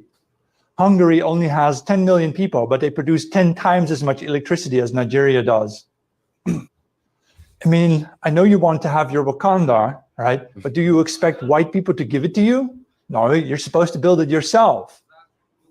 Listen Having here, said white all boy. this, it is of course obvious that we Europeans in the North need to prepare for a possible potential African rise in terms of technology and therefore also in terms of military capacity. And that means we in Europe need to already start looking ahead and thinking ahead about how we are going to win the war against Africa, because there will be a future war between Europe and Africa. And you will pay for everything you have done there, white boy. But yo, MD2, like, do you remember all of the questions that I was saying? Yeah, first one that I remember was, no, you did not disrespect. There was absolutely zero disrespect. Matter of fact, it was a lesson for me. Like I say, anything somebody does is a lesson, and I need to use that as a lesson. And if I looked at it as disrespect, then I'm not a good student. I'm not a student that, like I said, every time you guys talk, you, Brother Bakari, anytime you guys talk, Bitter Medicine broadcast, or every time American First Rifleman talks, I'm a student. I'm sitting here going, wait a minute. So if I looked at that as disrespect, I'd be a fool. There's no way. It was something that I say I have to learn because there's something I may not know. It doesn't matter whether I agree or not. It's something I don't know. So I have to analyze for myself and say, thank you for teaching me. I may be 30, 40 years older than you, but I'm still learning. And that's the most important thing that I could ever impart to someone. When you were talking about, I can't remember question 2 real quick. When you were, what that white boy was saying, I had to put it on the other channel, not only for for the things that he was saying. He said, for the potential, he's saying, look, just in case black folks get it together, in case American First Riflemen and others get their heads out of their rectum, in case MG2 decides that he wants to go ahead and stand up and not, grovel on the ground, in case Brother Bakari wants to be a collective with his individuals instead of individualism, I don't care what he's saying. Look, in case black folks have that potential to outpace us, to start thinking for self, to start doing for themselves, to start wanting to compete against us, the way his mannerisms, and that's a real big thing, even though I can't see, well, one thing I am as a student of human nature, the mannerisms that cracker said, he was a apartheidist boar. The mannerisms that he said, he went it from the rhetorical, and then he physically put his hand to his head and looked to the side and had his head up like, look, guys, that's a clarion call. That's a war strategy. Those are things black folks don't necessarily see, but we know exist. That right there was telling us he's planning for war. Okay, he's not saying, okay, he's saying just in case these guys get themselves together and want to compete, want to go ahead and start to build their own internet and their own version of a YouTube and their own satellites and their own nuke. Europeans, I'm telling you this now, we're going to have to fight these folks. So let's prepare right now. If you said if it's going to come to it, Brother Forecast, it's already come to it. It's just a slow burn.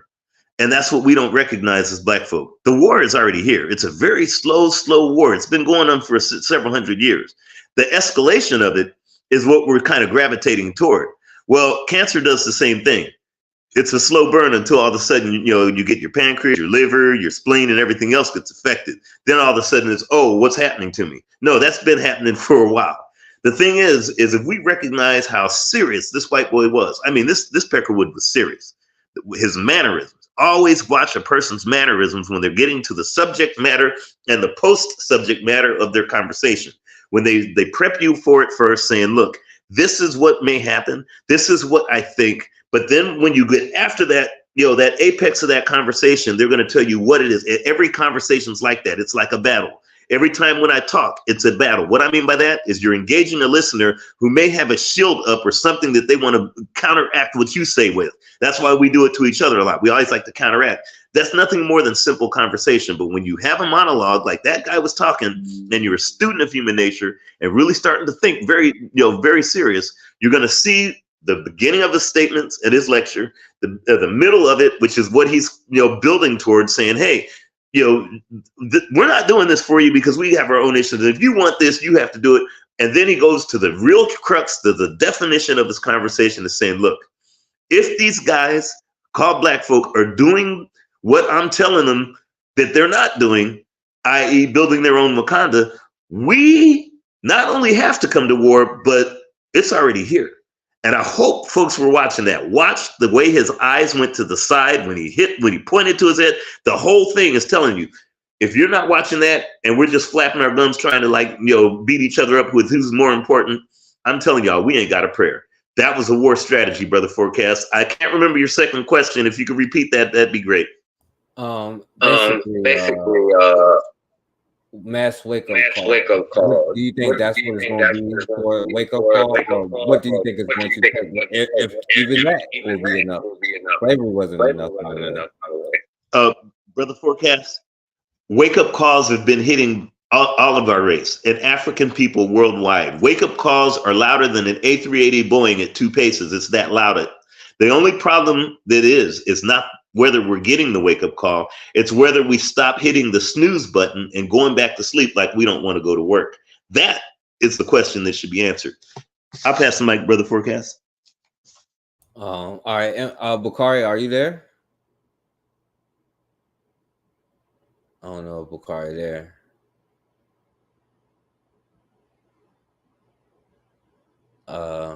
I guess not, because I had different questions for Bakari, but I know he had to run away, you know what I'm saying, and prepare for like the day the native black people was slaughtered by the Pilgrims. The Pilgrims was different from the ones in the South, by the way. The Pilgrims instituted slavery first, but you know, they all the same, you know what I'm saying, and none of them is different. But I had questions for Bakari. If you listen to Bakari, I was going to ask you, is Candace Owens your sister? And if John Brown smacked Candace Owens, what would you do? But Bakari will never answer that question. So MD2, would you you don't have to, would you answer his question? Yeah, my instinct would be to kick him in the balls.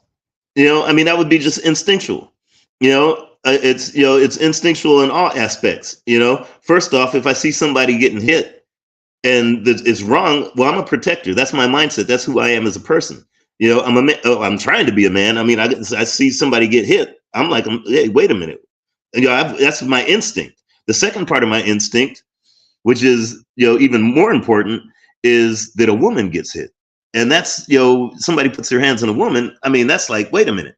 You know, that's and the most important, which is why I put it in this, is she looks like me. She's got my ethnicity and my race. By instinct, I would just do something. And it's not like I haven't done stuff like that before. You know, it's not like I haven't like jumped in and all of a sudden I saw a video that Brother Bakari did when he was, you know, questioning a cop, questioning these cops that had, you know, they're trying to, I guess they were trying to search, I guess it was a sister. I remember doing a video a couple of years back when there were a bunch of cops outside my front door. And I was out there making sure that it was not a black woman in the car that they had their guns pointed at. And yes, they were saying, yeah, we got our guns pointed at you. It's instinctual, Brother Forecast. It's called doing the right thing. And I don't necessarily, and it might not be the right thing at the end of the day, but instinct as a human, as a man, and as someone who's African is like, hey, wait a minute, something's wrong. I got to fix that. Unfortunately, our instinct is always trying to fix someone else and not ourselves. And we do it either overtly or covertly. Overtly, we call him Candace Owens. We call him Charles Barkley.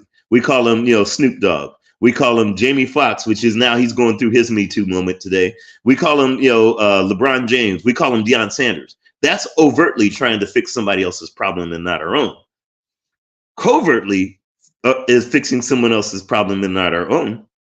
Is the fact that we know all of us are covertly fixing someone else's problem just by the products we buy. I know this is a very loquacious answer, but it's very important. Just by the things we do every day, the platforms we support, the monies we give businesses and gas stations, doesn't matter. We're covertly doing what we should be doing for ourselves. No different than if I saw John Brown even you know, look the wrong way to Candace Owens, my instinct would be like, hey, wait a minute, what the hell is this? And I would whoop his ass. Just because that's what somebody, not only as a man, but a human, and more importantly, an African should do.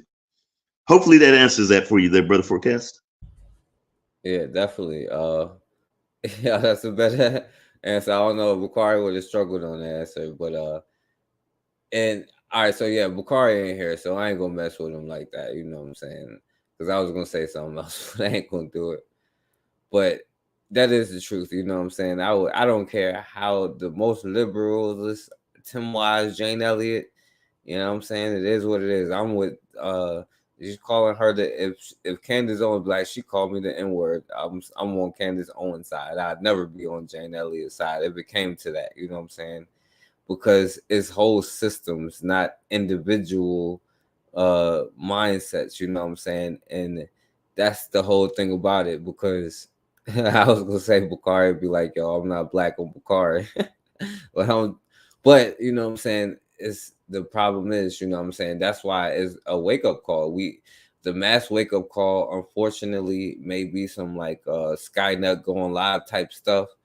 I just hope that it's not, you know what I'm saying? Like, I try to like show like news and like thought-provoking stuff on this level, because it's on all levels, on every single one. That's why you got to do it in your sleep. You got to fight in your sleep, you know what I'm saying? And I don't care what they call me. And like First Rifleman, he can say what he want to say. It's predictable what they say to me at this point, because I personally get, and that's a bad habit. I apologize to all of y'all, because I like to troll the trolls. You know what I'm saying? That's why it's easy for me to like kind of like crush them with their own stuff. Like, he called people Marxists and Obama and all that stuff, but they're actually the biggest Marxists when you look at it. Like, when you actually analyze the stuff.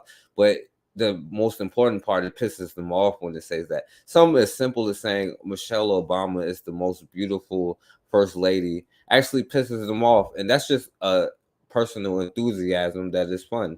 You can say I hate whatever, I don't care. I hate the situation that I'm in. You can label it whatever that you want to label it. You know what I'm saying? To me personally, any individual European is irrelevant.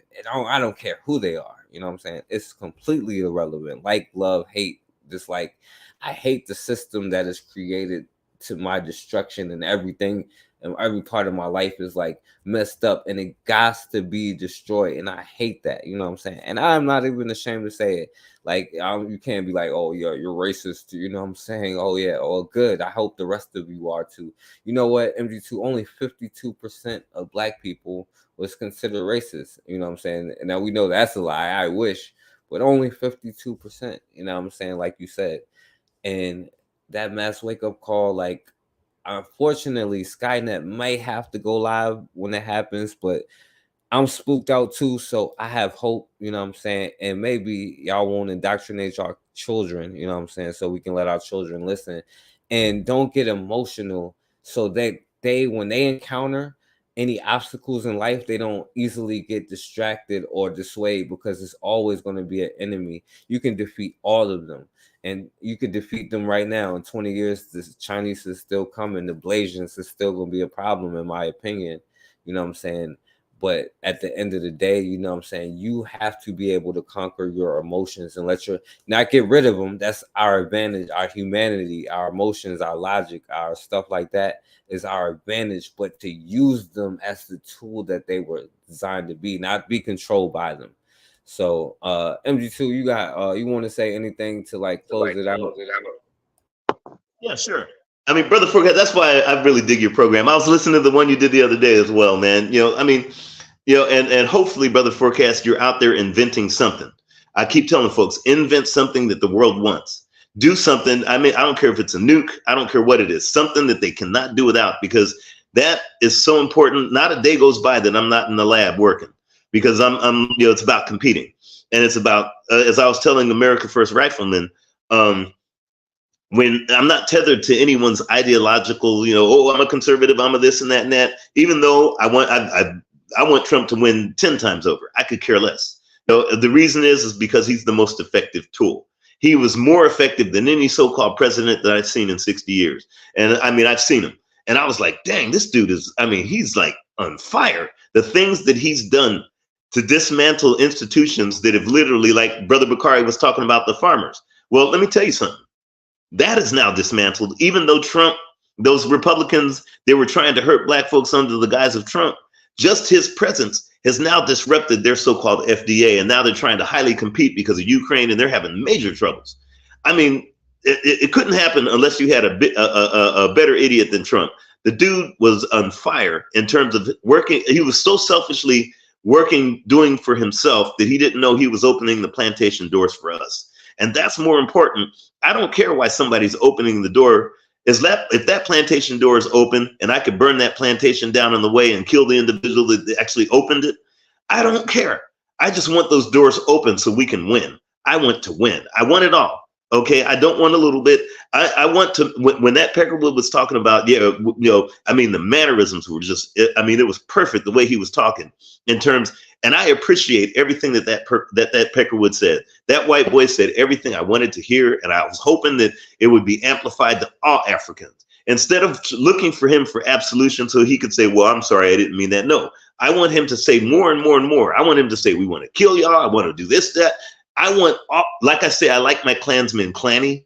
I want them to be Clavering Clan, because if not, then I'll be disrupted in my own thinking and my own aspect of war, saying, well, maybe I'll let this one go while I'm going to the other ones. No, they're all to be liquidated. They're all to be killed. They're all to be fought against. They're all to be competed against. I don't care who they are, whether it's John Brown, who might, hit Candace Owens, and he ain't the first. I'm pretty sure John Brown hit more than one black woman back in the day. We just don't hear about it. Whether it's him, whether it's Jane Elliott, or whether it's this apartheidist board that says that, hey, we're going to war with you. My thing is, I'm at war with all of them. I could care less. Yes, Michelle Obama was a cutie, fine as all else. I mean, every time I saw her, I was pissed off. I didn't like her, her husband, this and that, and I even met her. But damn it, she's so elegant, and she was just as cute as a button. Candace Owens is beyond cute as a button. She's an idiot. Beautiful. There's no way that I would. I mean, she's a pure idiot, without a doubt. But hey, she's cute. Okay, Candace Owens. Hey, even without my eyes, I go in seconds after Candace Owens. The Marjorie Taylor Greene, I would use as for my fireplace. But when I run out of lumber, whether it's her, Stacey Dash is fine as all else. I mean, that I had a crush on Stacey Dash forever. There might be idiots. They're Jezebels. They're idiots. So what? There ain't nothing that looks better than that. Nothing. Okay. It just, I mean, if it was a choice between any, so-called Becky on the street or so-called supermodel and Candace Owens, when I lose all my eyesight, I would die if I didn't get to see Candace Owens. I would, if they said, oh, the last thing you saw before you lost the rest of your sight was Marjorie Taylor Greene, I would die if I did not see Stacey Dash. That's the last thing I want to see. Okay, not these other individuals. So therefore, it is what it is. I mean, it's just the nature of the game. Bottom line is, Brother Forecast, is we're at war, and my thing is not just a rhetorical sense of, that makes us feel good. At the end of the day, we're emotionally stimulated. Other things can stimulate you, and I don't want to be very crude because there's women in the chat, but I don't want to go that route. I want to go the route like that Peckerwood that you showed, and I previously had on a video. I want to go that route because that route stimulates productivity and success, and that'll stimulate the ability for you to control your destiny and not be controlled by others. In other words, you will win at the end of the day when your mental, the thing that gets your mental off is, hey, we're at war. We're competing. I'm going to invent. I'm going to fight. I'm going to do whatever it is to not walk in every Monday morning and say, yes, Mr. Burns, so I can go ahead and use Mr. Burns as fertilizer one day. Everything, every thought in my existence is how can I win against everyone else who is not us, who does not look like us, who has not come from that continent like us. I don't care if I have a beer with Brad. At the end of the day, Brad knows his throat will be cut and I'll be walking out with both beers. That's just the nature of competition. Hopefully, Brother Forecast, a lot of our folks will get there and not looking for, like, again, absolution or apologies or acceptance or love or want or respect or need or no. Hey, I'm on this side of the field. You're on that side of the field. I'm not the CU Buffaloes. You guys got to go. No hard feelings. This is a football game where you die, like the movie Rollerball. Either we win or you win. I'm here to stay on this planet. I have to kill my enemy in order to stay on this planet because he's going to do that to me. Hopefully we have that mindset not only outside in our jobs, hopefully have that mindset in what we invent, what we protect, what we nurture, what we educate, what we grow, how we heal. Hopefully we have that mindset of saying, hey, as African people, I don't give a shit about, excuse my language, I don't want to mess with everybody else. Like I say, all others must fall. And when I say all others must fall, hashtag ILOFM, what I'm talking about that is when I could walk down the street, Brother Forecast, and my shoes don't get dirty because Tucker Carlson's entire family is making sure they're laying on the ground so my shoes don't hit the ground. And then when I'm walking out, Chuck Schumer, Marjorie Taylor Greene, and Vivek Ramaswamy, when I walk from my house to the Uber, my shoe has not hit the ground because there are so many bodies of my enemy making sure my shoes are clean. When I know that that can happen, then I know that I've won the game. Hopefully that answers your question there, Brother Forecast. Definitely. And I just want to say this real quick before I close out, right? MD2, because what you said, like, because you know what's crazy, right? My point is, right, it's black men that will fight me and be like, oh no, Michelle Obama no better than Barbara Bush. Like, what? That's like why we go to work every day saying Mr. Burns, because we don't even understand the minute details of every single embracing of that's just black first. I say black only, like, kind of mindset, you know. And that's the thing. I don't even think that we realize even to a deeper level, you know. And that's why I also think like certain things is like with black people, I don't know. I don't want to say that. I just want to say that hopefully it does not take ultimate stuff. You know, hopefully the younger generation will learn, and that's my responsibility. You know what I'm saying? That the younger people learn and not have to be surprised. You know what I'm saying? And I just don't know about this whole wake up call. So I don't know, man. So, but yo, that's the whole thing. Well, yeah, you was about to say something? Brother Forecast, I'm not looking for the wake up call. I'm just making sure I don't hit the snooze button, because if I do, somebody else will. We've hit the snooze button for over 600 years. We've gotten wake up calls every day. Brother Forecast, I impart on you, whatever you do, invent something that everybody will kill themselves to have. I don't care what it is. Make sure that whatever you do, you protect all of it. Because we're at war with everything that does not look like us, act like us, or even, I shouldn't even say act. Anything that did not originate from that continent, that 12 million square miles called Africa, we're at war with everything that is not that, including yours. So whatever you do, Brother Forecast, always make it a war strategy so you can win. This is about us winning. I want to win it all, not a little bit. I don't want to share. I don't want to sit back and sing Kumbaya. I don't want to sit back and say, okay, we won this, let's have another race. I want to win to where no one else could even get back on the field again. I want it all for black folks. Anyways, Brother Forecast, thank you so much, man.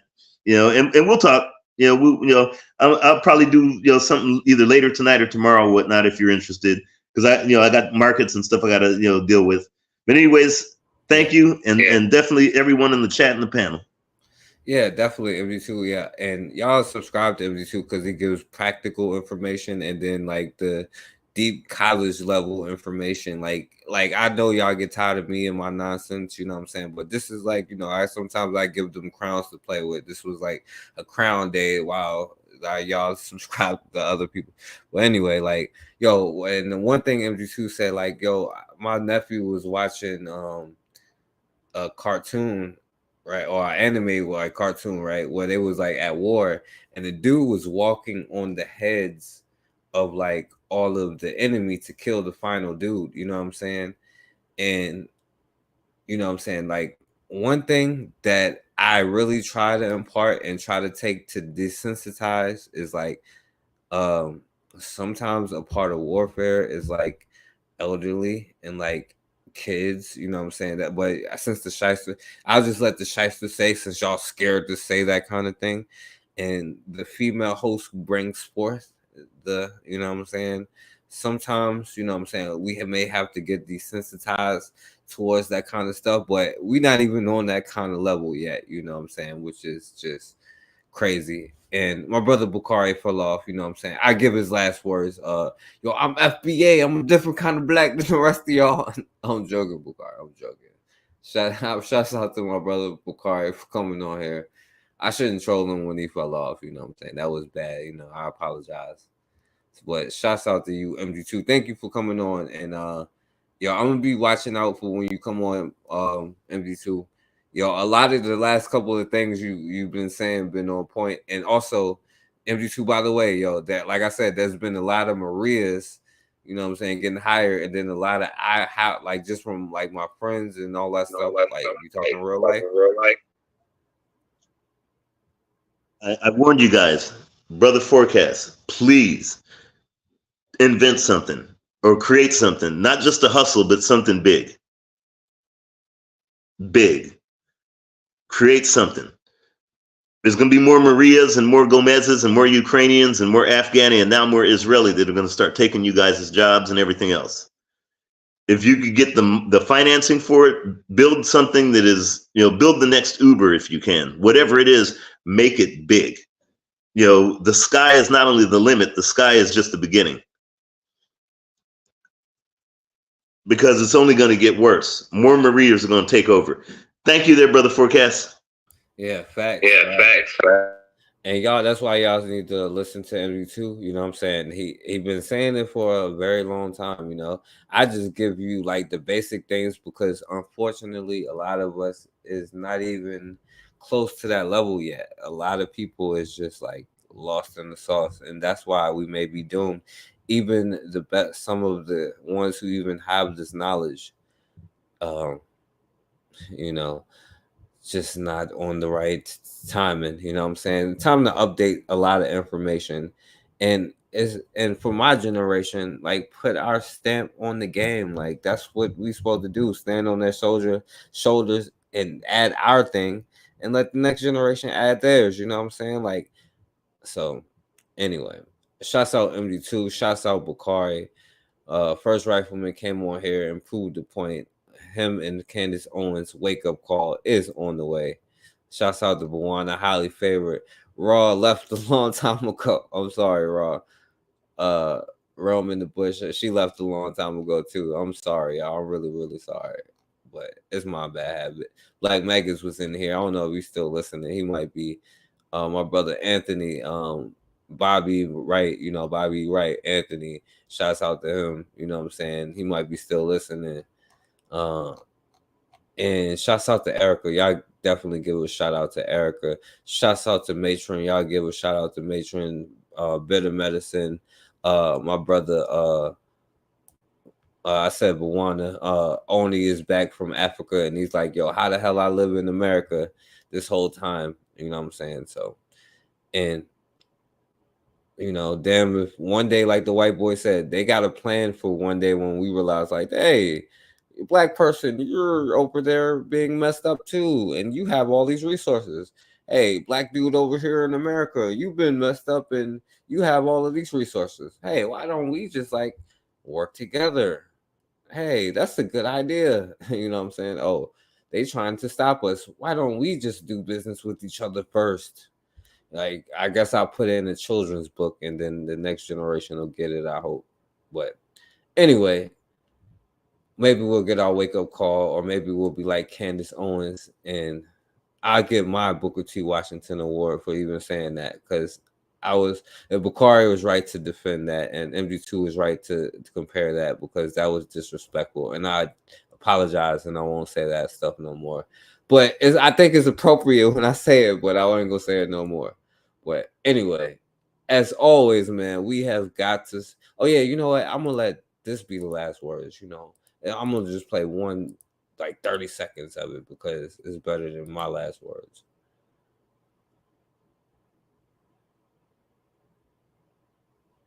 But yeah, of course they got like the commercials and stuff on it.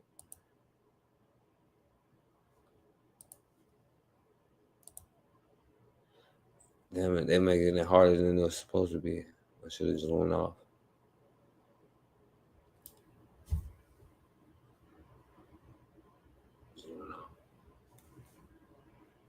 He created of one blood all nations of men that dwell on the face of the earth. I was most interested. Did not suffer and die to give me an education to slight, oppress, or discourage my people.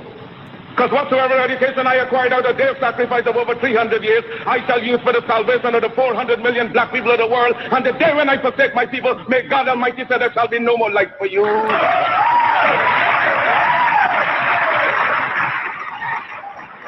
I unequivocally rejected the racist assumption of much white American Christianity, namely that God had created the black man inferior and that he had intended Negroes to be a servant class. All right, so y'all can listen. Y'all know it better than me. But as always, man, we have got to start standing for something, or we're gonna keep falling for anything.